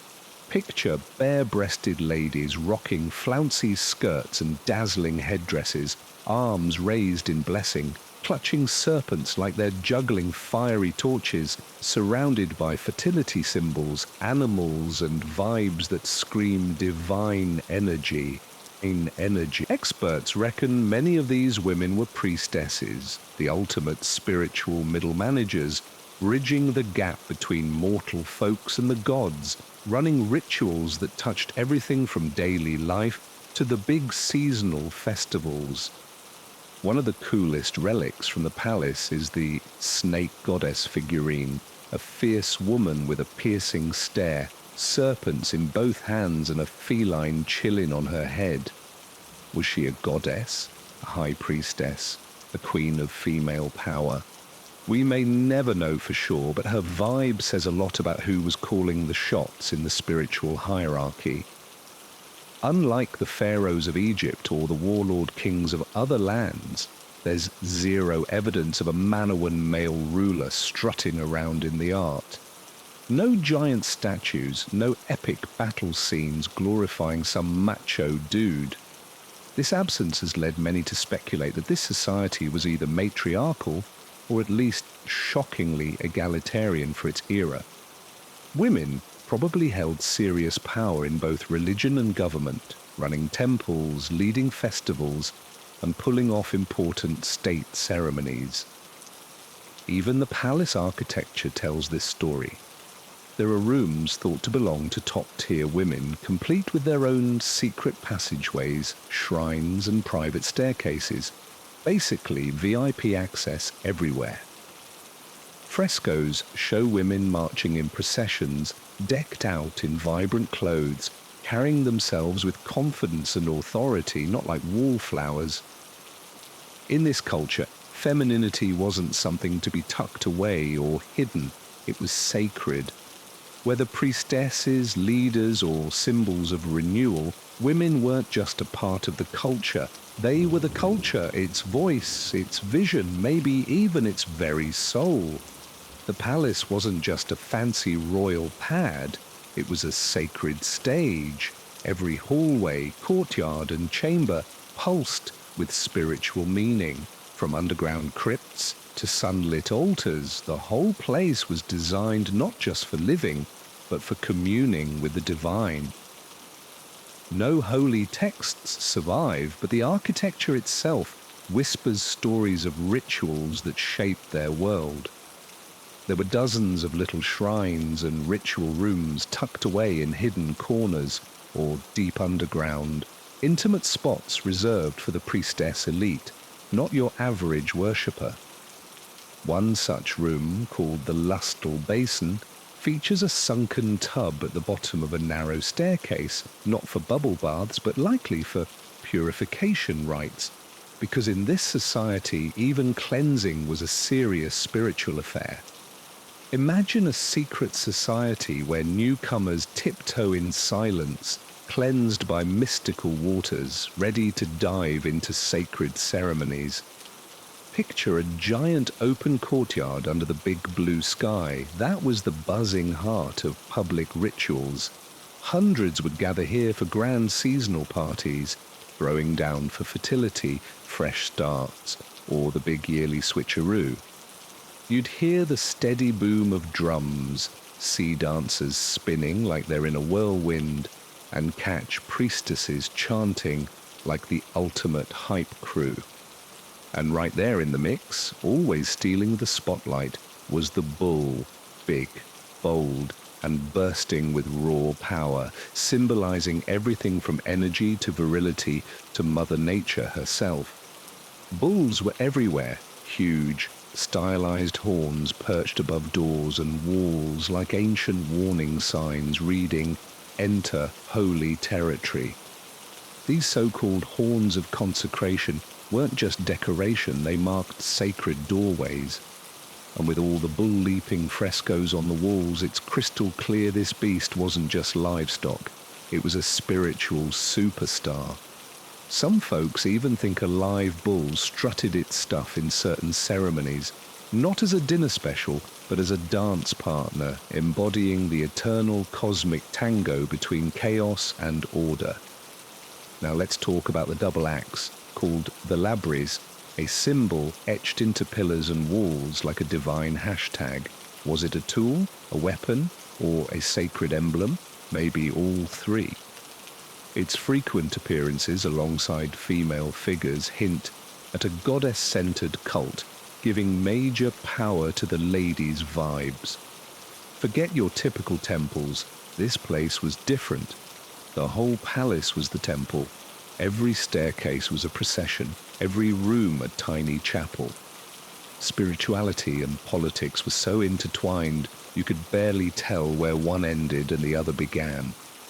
Sacredness wasn't just here, it was in the walls. Then archaeologists hit the jackpot. Hundreds of clay tablets covered in mysterious symbols that still baffle brains worldwide. This was Linear A, the secret script of the Minoans, one of the last ancient writing systems we just can't crack. At first glance, it looks a lot like Linear B, a script later deciphered as early Greek. But no luck here. Linear A is like a cosmic joke, completely unrelated to Greek or anything else we know. We can sound out the letters but not understand the meaning. Most tablets, they seem to list grain, oil, livestock, or offerings. But are they tax records, ritual inventories, shopping lists? Your guess is as good as anyone's. The Minoans kept scribbling for over 500 years, yet not a single full sentence has been decoded. This mystery wraps the place in a dreamlike haze. It's like hearing a catchy tune through a thick wall. You feel the rhythm, the energy, the vibe. But the lyrics? Forever locked away.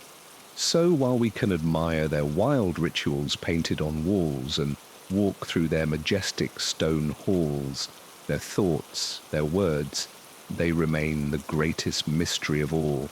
Linear A was basically scribbled onto soft clay with a stylus, then, thanks to a lucky accident, it got baked in a fire that destroyed the palace.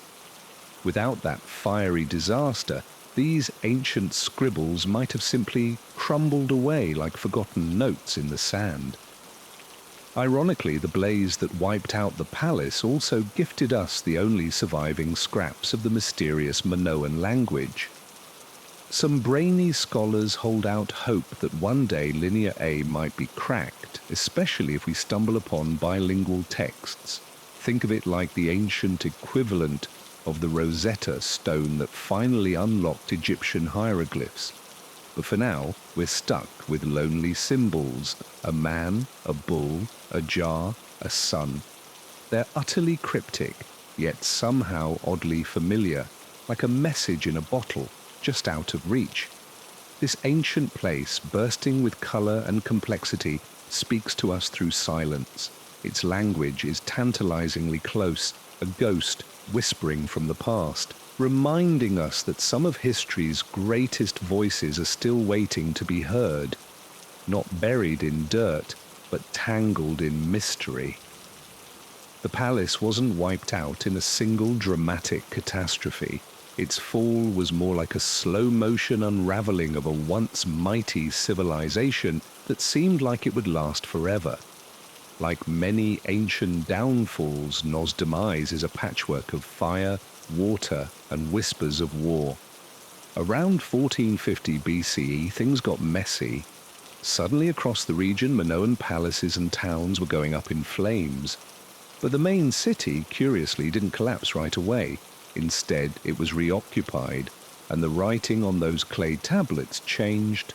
Linear A, bye-bye, in came Linear B, a different script representing Mycenaean Greek, not the native Minoan tongue. This suggests the Mycenaeans, rising mainland power players, either invaded or smoothly took over after some calamity left the Minoans weakened. Nos was no longer ruled by its original people. One popular theory blames a massive volcanic eruption on a nearby island around 1600 BCE. This explosion, one of the biggest in recorded history, shook the region with earthquakes and tsunamis, wreaking havoc on the Minoan economy, smashing their ports, and making them vulnerable to collapse or conquest. Others argue it wasn't a bang, but a whimper, a slow economic and political slide. As trade routes shifted and rivals got stronger, the once glorious centralized power of Nos fragmented. The palace buzzed less with grand rituals and more with paperwork. Art faded into dull imitation. By 1375 BCE, the glory days were long gone. Once upon a time, the grand palace was totally abandoned. Fires tore through its halls like a toddler on a sugar rush. Roofs came crashing down, walls cracked and buckled like a bad drywall job. The place was left in eerie silence, its vibrant colours fading, its language turning into a cryptic code nobody could crack, and its rituals slipping into the abyss of forgotten history. Yet despite all that, the palace was never truly lost. Tales of the labyrinth and the Minotaur lived on in Greek mythology, sneaking into stories whispered through the ages. Echoes of its culture peeked out from Menian palaces and popped up later in classical art and architecture. The palace's soul hung around like stubborn smoke, invisible but definitely still there. Fast forward to today, the ruins bask openly in the sunlight again. Tourists now stroll where priestesses once twirled, and the palace that once held a whole civilization together now quietly guards its secrets in plain sight, majestic, mysterious, and unfinished. Enter our hero, a certain early 20th century adventurer who stumbled upon this wonder in 1900, but he didn't just dig it up and call it a day. No, he rolled up his sleeves with a mix of scholarly know-how and artistic flair. His mission, not just to preserve the ruins, but to resurrect them in all their colourful, complex glory. But here's where it gets spicy. This guy launched one of the most debated restorations in archaeology ever. Using concrete, yes, the same stuff you see in parking lots, he rebuilt parts of the palace, mixing ancient fragments with a hefty dose of imagination. Artists were hired to repaint frescoes, but often the missing details were filled in based more on guesswork than hard evidence. Balconies popped back up. Columns were resurrected, not in boring old stone, but painted a bold red with dramatic black tops, reflecting his personal take on ancient aesthetics.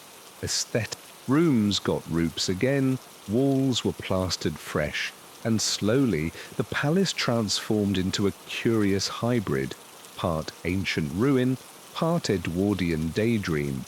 Fans hailed his boldness, arguing that without him, the palace might have remained just another pile of dusty rubble.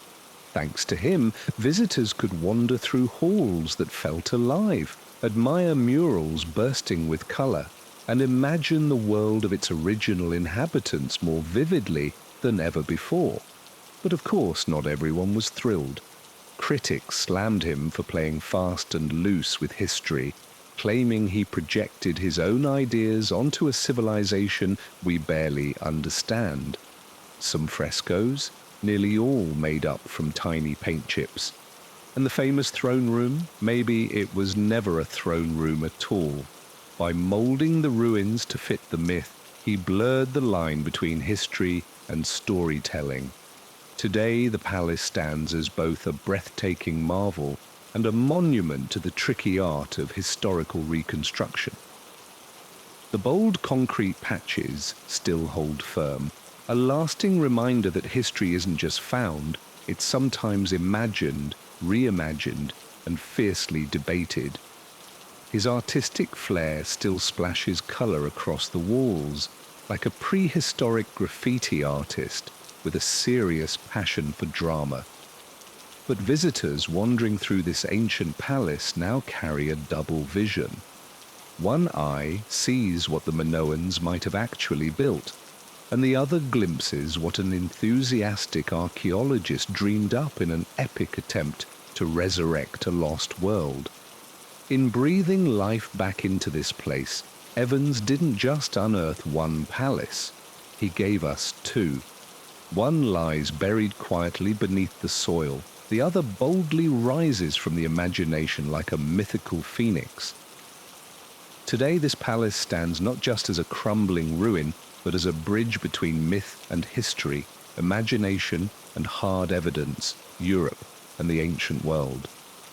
Long after its last sacred ritual faded into silence and its grand halls fell to dust, it keeps casting a spell. Fascinating, baffling, and challenging everyone who visits. Its very existence dares us to rethink everything we thought we knew about early civilization, making us confront just how little we really understand. Before this discovery, scholars were convinced that civilization's glow-up started with the Greeks. Then along came this place, flipping the timeline on its head. Here was a culture thriving 1,000 years earlier, rocking indoor plumbing, city planning, international trade deals, and dazzling symbolic art like it was nobody's business. The people at the center of it all? Far from primitive, they were sophisticated, expressive, and deeply spiritual. But the palace's story is forever tangled with its legends. For thousands of years, the tale of the bull-headed beast lurking in a maze was shrugged off as fairy tale fodder, a spooky bedtime story at best. Then archaeologists uncovered a sprawling palace with hundreds of rooms, labyrinthine corridors, and bull carvings that made the line between myth and reality wobble like a confused dancer. Maybe that legendary monster wasn't pure fiction after all, but a memory passed down through centuries, blurred and fragmented, but never forgotten. In modern times, this place has sparked the imaginations of not just scholars, but artists, writers, and architects too. Its iconic double axes, horned symbols, and winding frescoes have popped up everywhere, from high-fashion runways to sci-fi novels. The idea of a hidden ancient civilization beneath the Mediterranean still lights a fire in creative minds, a vision of a world where power meant beauty, ritual, and balance, rather than pyramids or conquest. Yet this palace is also a stark reminder of fragility. It fell, its language disappeared, its people vanished into the mists of time, and its true purpose? Still a puzzle debated by experts and dreamers alike. Every guess we make is really a mirror, reflecting not just the past, but our hopes and beliefs about it. Step inside its halls today, and you stand where priestesses once whispered prayers, dancers twirled with abandon, and children's laughter echoed through ancient stone. You stand at the heart of Europe's oldest palace, a place suspended between sunlight and shadow, between tangible walls and swirling myth. This palace may never spill all its secrets, but in its quiet mystery, it continues to speak of memory, myth, and the winding labyrinth of civilization itself. Oh, and just so you know, Lucius Dimmitus Ahenobus was born on December 15th, 37 CE. Because why not drop a random ancient birth date to seal the mood? Back in the day, if you showed any signs of what we'd now call a mental illness, the local priest wasn't handing out antidepressants. Nope, he was performing a moral diagnosis. Skipping church? Coveting your neighbor's spouse? Laughing a bit too much? Big red flags. Your condition might not need herbs or potions, it might just need a hearty dose of repentance. Now, if you were going full-on hallucination mode, silent as a mime, or acting like you'd lost your marbles, the church had some serious tools in its kit. Prayer vigils, pilgrimages, and, drumroll please, minor exorcisms. Because hey, maybe that sadness was just a demon sneaking around in disguise. Got to keep those pesky spirits in check. Even everyday emotions were suspect. Too much joy, vanity alert, deep sadness, sloth of the soul, or adia, aka spiritual depression, which was treated with psalms and an extra helping of guilt. Feeling melancholic? Don't expect sympathy, you were just morally slipping and probably not trying hard enough. The irony? Tons of folks actually found comfort in the church's cosmic take on suffering. Without neuroscience, the idea that your pain had some grand, divine purpose was oddly reassuring. It gave chaos a neat little box to live in, even if the treatment plan was heavy on chanting. So if you had a mental health problem in the Middle Ages, your best shot at help wasn't compassion. It was a priest who was part therapist, part drama queen, and very quick to accuse demons. Hearing voices, seeing visions, talking to your soup like it was a close friend.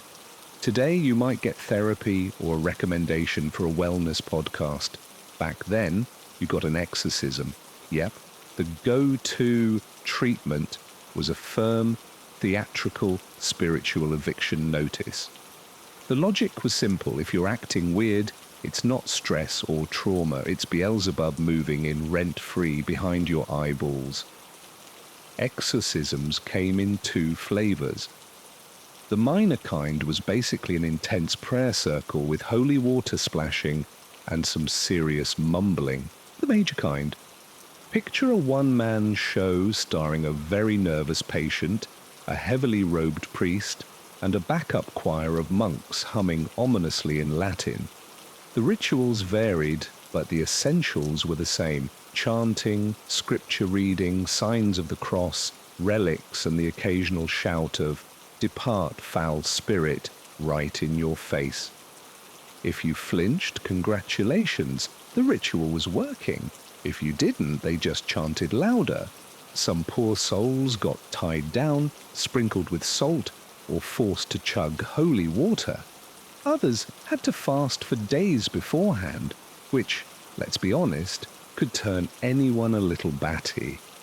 One particularly unlucky individual reportedly had demons smoked out of his ears using burning sage, frankincense, and what we can only assume was a catastrophic misunderstanding of ventilation. Because nothing says cleansing like nearly suffocating in the process. But here's the kicker: she hadn't raised an emperor. She'd crafted a puppet. In the early days of Nero's reign, Rome was doing pretty well. Soldiers got fat bonuses, public games were in full swing, and promises flew around about bringing back those good old Augustan values. Behind the scenes, two heavy hitters kept the ship steady: a philosopher-turned-speechwriter who could talk a blue streak, and the no-nonsense head of the Praetorian Guard. Together they guided Nero through tricky decisions while keeping up the illusion that the young emperor had it all under control. But Mama wasn't about to just sit in the shadows. She expected to rule side by side with her boy. When Nero started flexing his own muscles, things got messy fast. At first, her power plays were subtle. She insisted on having her face stamped on coins right next to Nero's, something no Roman mum had ever dared to do. She barged into state meetings uninvited, strolled into the Senate chambers like she owned the place, and never missed a chance to remind Nero who really put the crown on his head. The young emperor, not thrilled, he began to pick his own crew, men of pleasure, artists, and yes, his new sweetheart, a former slave girl named Acte. Agrena nearly had a heart attack. She'd dreamed of a royal alliance, not a love story with a commoner. That once tight mother-son bond, it went south fast. Palace whispers told of shouting matches, slammed doors, and quiet threats. Agrena went from empress maker to looming menace. Rome had handed Nero the throne, but Agrena still held the leash, and Nero was eyeing the scissors. What began as a reign filled with promise, poetry, and applause was already twisting into a family tragedy that would stain the imperial purple with blood. By 59 CE, the imperial palace wasn't a place of peace, it was a battleground of wills. Nero was emperor in title, but Agrena hovered like a storm cloud over every move he made.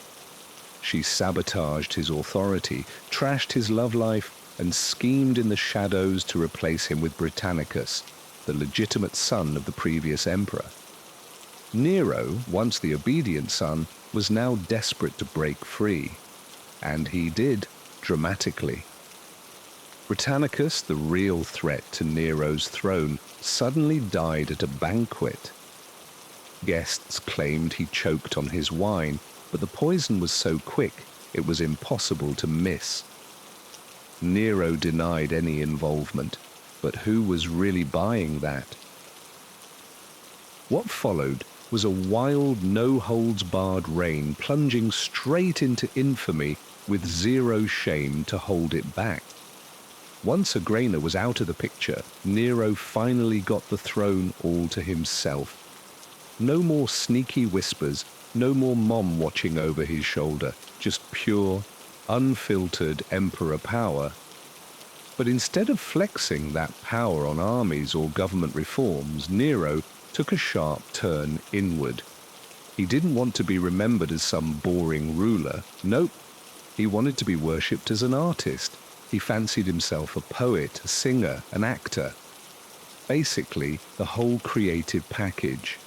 He even took to performing in public, something no Roman emperor had dared to do before. To the Senate and elite aristocrats, it was a full-on nightmare. In Roman culture, the stage was for slaves and foreigners, definitely not for emperors. But Nero, he didn't care. He trained himself in music and drama, demanded thunderous applause, and packed amphitheaters with audiences who definitely weren't there by choice.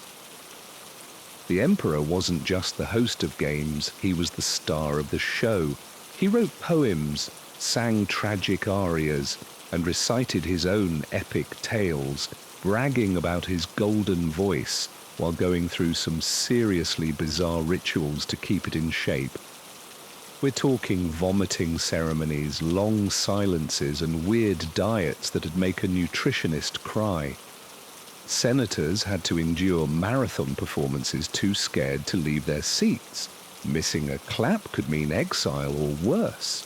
Meanwhile, Nero poured resources into building theaters, sponsoring athletic contests, and remodeling Rome to match his personal flair.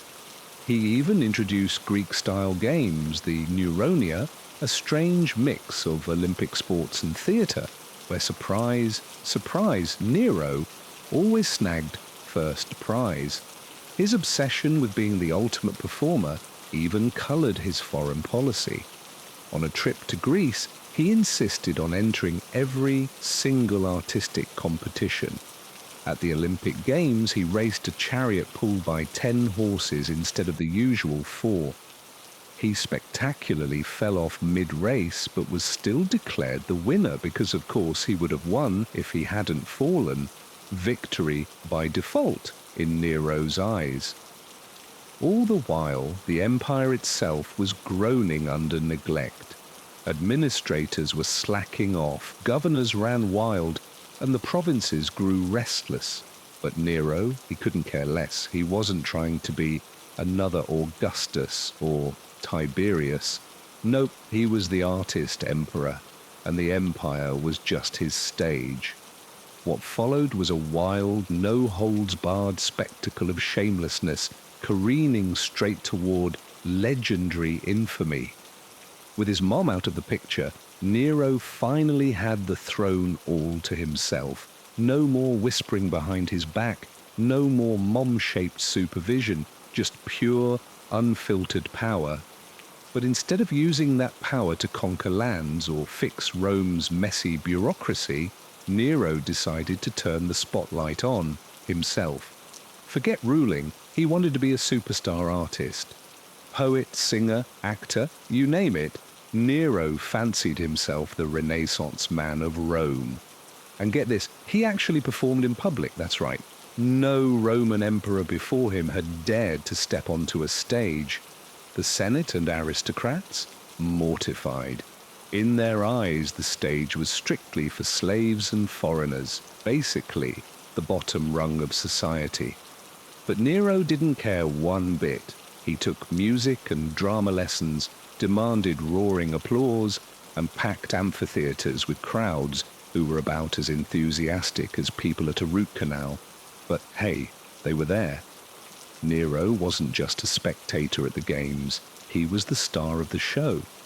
He wrote poetry, sang tragic arias, and recited epic tales, his own masterpieces, of course. So obsessed with his voice, he subjected himself to some truly bizarre treatments, vomiting rituals, extended silence, and weird diets designed to keep his vocal cords in tip-top shape. Talk about dedication. Senators endured hours-long performances, frozen in their seats, terrified to even blink. Skipping the applause, that could mean exile, or something worse. Meanwhile, Nero funneled resources into building theatres, sponsoring athletic contests, and remodeling Rome to match his unique aesthetic vision. He even introduced Greek-style games called the Neuronia, a mashup of Olympic sports and theatrical contests where, surprise, surprise, Nero always snagged first place. His obsession with performance didn't stop at Rome's borders. On a trip to Greece, Nero insisted on competing in every artistic event. At the Olympics, he entered a chariot race with 10 horses instead of the usual 4.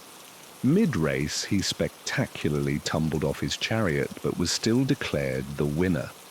Why? Because according to Nero's logic, he would have won if he hadn't fallen. Boom. Victory. Meanwhile, back home, the empire was groaning under neglect. Administrators twiddled their thumbs, governors ran wild, and the provinces simmered with unrest. But Nero, he just didn't care. He wasn't aiming to be another Augustus or Tiberius. No, he was too busy chasing applause and perfecting his encore. He dreamed big. Orpheus, Apollo, or, better yet, a music god with absolute power. To the Roman high society, he was fast becoming the ultimate cringe-worthy spectacle. But for the everyday folks served up with bread, games, and non-stop entertainment, he was a live show, a flawed deity strutting on stage, belting out tunes over the cracks in his crumbling empire. Then came July 64 CE. A fire sparked near the Circus Maximus, and within hours, the city was engulfed in flames that seemed almost divine punishment. Rome's narrow, crowded streets turned into a giant oven. For 6 days and 7 nights, the capital burned like there was no tomorrow. By the end, 10 of 14 districts were nothing but ash and rubble. Thousands were left homeless. Temples, homes, markets, poof, gone. And where was the emperor during all this? Oh, the rumors ran wild. Some swore he was perched on a tower, strumming his lyre and singing about Troy's downfall. Talk about terrible timing. Others insisted he'd spark the whole blaze just to clear space for his new palace. Nero denied both stories, and truth be told, he wasn't even in Rome when the fire broke out. But when he got back, he went full drama queen, throwing open his private gardens to refugees, organizing food drops, and funding rebuilding efforts. Still, the gossip mill never stopped. The people needed a villain, and Nero, always the showman, handed it to them on a silver platter, the Christians. These oddball sect members worshipped a crucified man and refused to bow to the Roman gods. Nero blamed them for the fire and unleashed a persecution so savage it echoed through history. Christians were mauled by dogs, crucified, and, in the most horrific twist, burned alive to light up Nero's garden parties. Justice? No, pure firelight theatre. Meanwhile, Nero revealed his master plan, the Domus Aurea, or Golden House. Rising from the ashes of central Rome, he began building a pleasure palace beyond wildest dreams, artificial lakes, gold-plated walls, rotating dining rooms, and ceilings that sprayed perfume. It was indulgence on steroids, and looming over it all, a giant statue of himself, the Colossus of Nero. For many Romans, this was the final straw. Nero hadn't just let Rome burn, he'd used the fire as a blank canvas, wiping the old city clean to paint a new one, starring himself as the main act. But Nero saw it differently. In his mind, he wasn't destroying, he was creating. He was remaking Rome in his image, dramatic, divine, and unforgettable. In trying to immortalize himself through art and architecture, Nero scorched the earth and lit the fuse of his own downfall. As Nero's reign dragged on, the applause began to fade, and the fear took its place. The emperor, who once danced across the stage, now paced palace corridors in a state of growing paranoia. He saw enemies in every shadow, conspiracies in every whisper. The artist emperor had become a tyrant in a mask of grease paint. Following the fire and the unpopular construction of his golden house, Nero's standing with the Senate deteriorated rapidly. The aristocracy, already offended by his performances and extravagance, now feared for their lives.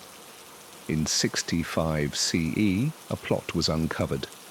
The Ponian conspiracy, in which dozens of senators, equestrians, and even soldiers were implicated in a scheme to overthrow him. Some wanted to restore the Republic, others simply wanted anyone but Nero. Nero's response was swift and ruthless. The poet Lucan, the philosopher Seneca, and the general Fenius Rufus were all ordered to commit suicide. Seneca, Nero's former tutor, and once his moral compass, was forced to slit his wrists while calmly discussing Stoic philosophy. Even those only rumoured to be sympathetic to the plot were swept up in the purges. The palace became a house of executions, the Senate chamber a silent theatre of obedience. The emperor's paranoia deepened. He accused his own wife, Octavia, of infidelity, a charge so flimsy it insulted the intelligence of even his closest allies. She was exiled, then executed. Her head was sent to his mistress, Poia Sabina, as a twisted token of affection. But even Poia wasn't safe. During a rage, or possibly a drunken argument, Nero kicked her in the stomach while she was pregnant.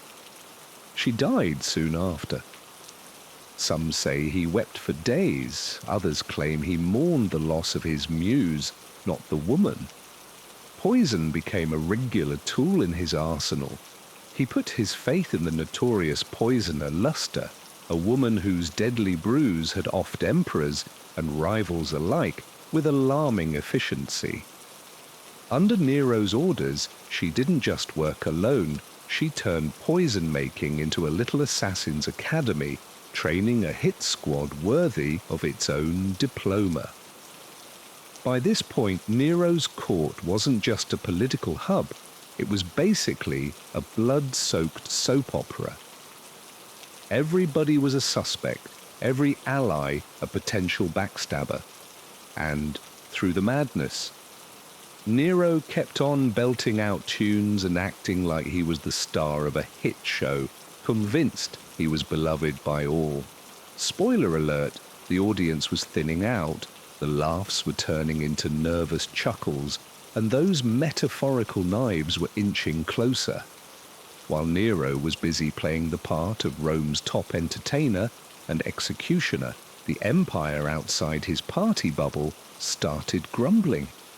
The provinces, the empire's backbone, were fed up. Neglect, heavy taxes, corrupt governors, and Nero's unpredictable mood swings had everyone from Gaul to Judea restless. The military, once the pride of Rome, was losing its shine, and patience was running dangerously low. The first real explosion happened in the east. In 66 CE, Judea blew its top. Years of religious repression and crushing taxes had turned simmering tensions into a full-on rebellion when Nero's governors went and desecrated sacred temples and looted the local treasuries. Boom, open war known as the First Jewish-Roman War, and it was going to hit Rome where it hurt. Nero sent one of his best generals, Vespasian, to stomp out the revolt.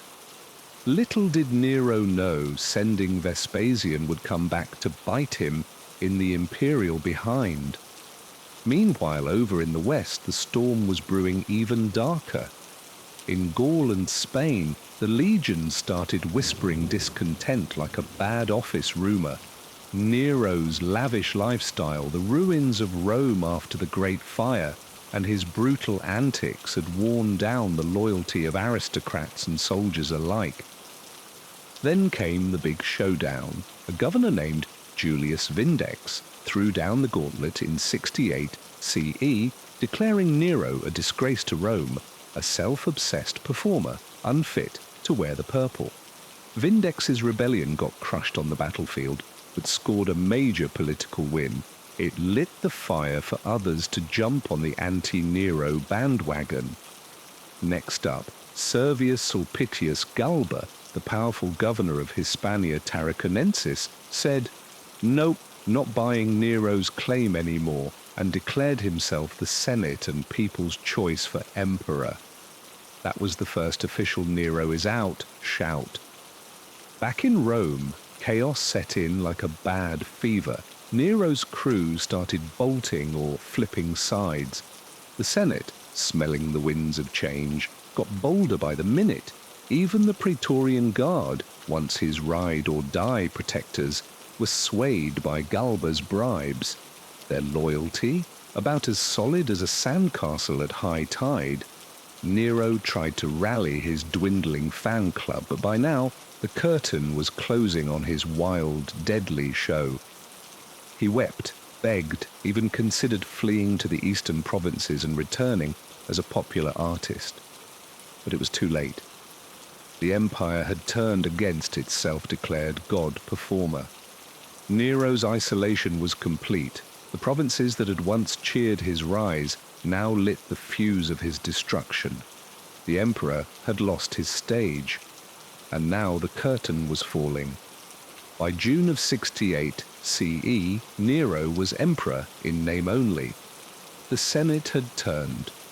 The Praetorian Guard, once the iron wall around his throne, had declared allegiance to Galba. The people of Rome, once entertained by his games and theatrics, now watched in silence as the city held its breath. The empire that Nero had once tried to turn into a stage had now left him without an audience. When Nero awoke on June 9th, messengers brought news that sealed his fate.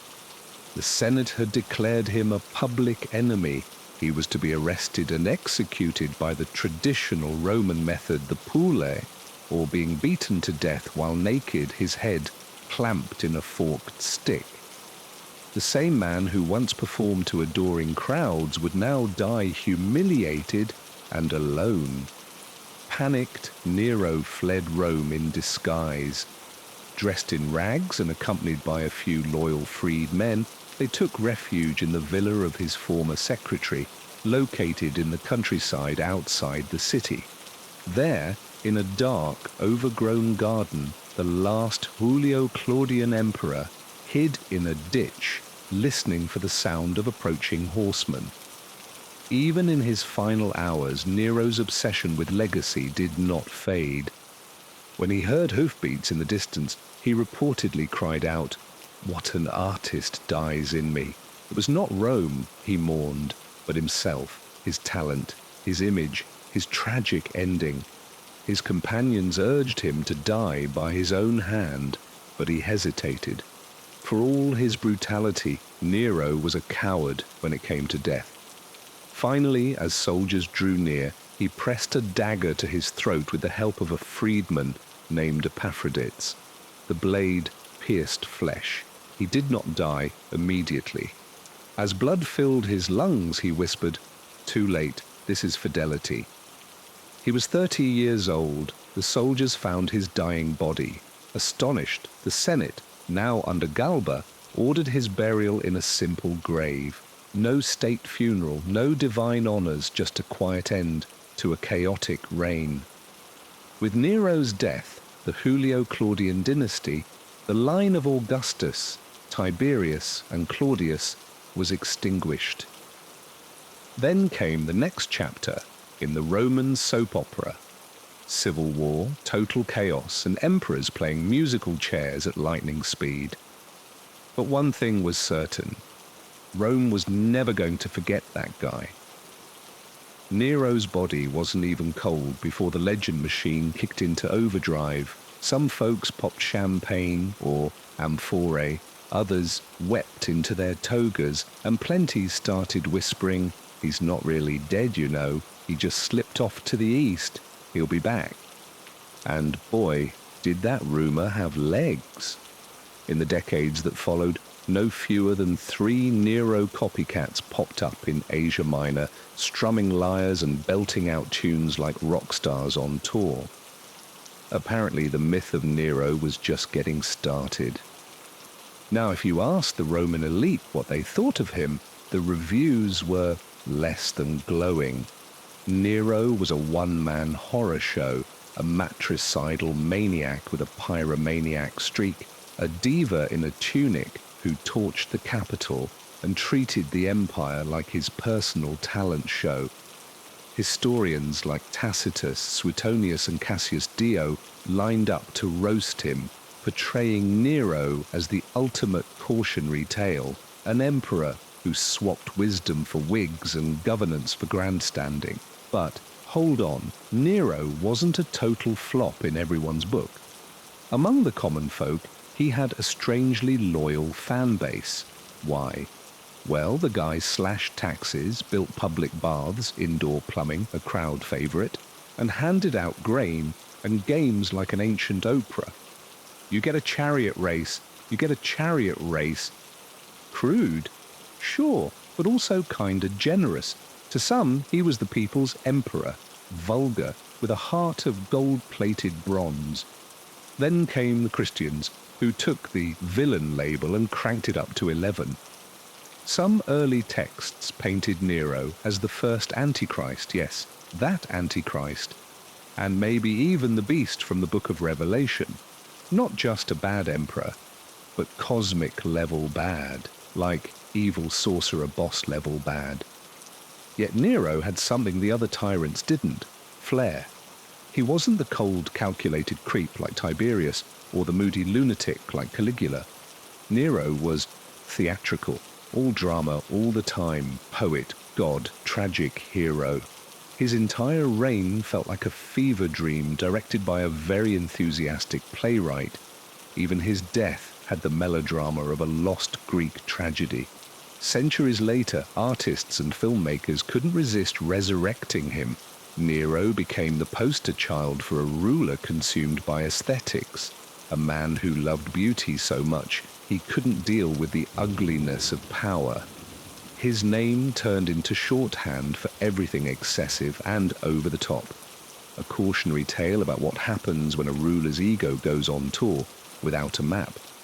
But maybe Nero's oddest legacy is this: he turned power into performance art. Long before TikTok and press conferences, he knew that optics mattered, that controlling the story was as powerful as writing the laws, shape the narrative, and you shape how history remembers you. And in that, Nero won. 2,000 years later, we don't really remember how he ruled Rome, but we absolutely remember Nero because he made history his stage and never stopped performing.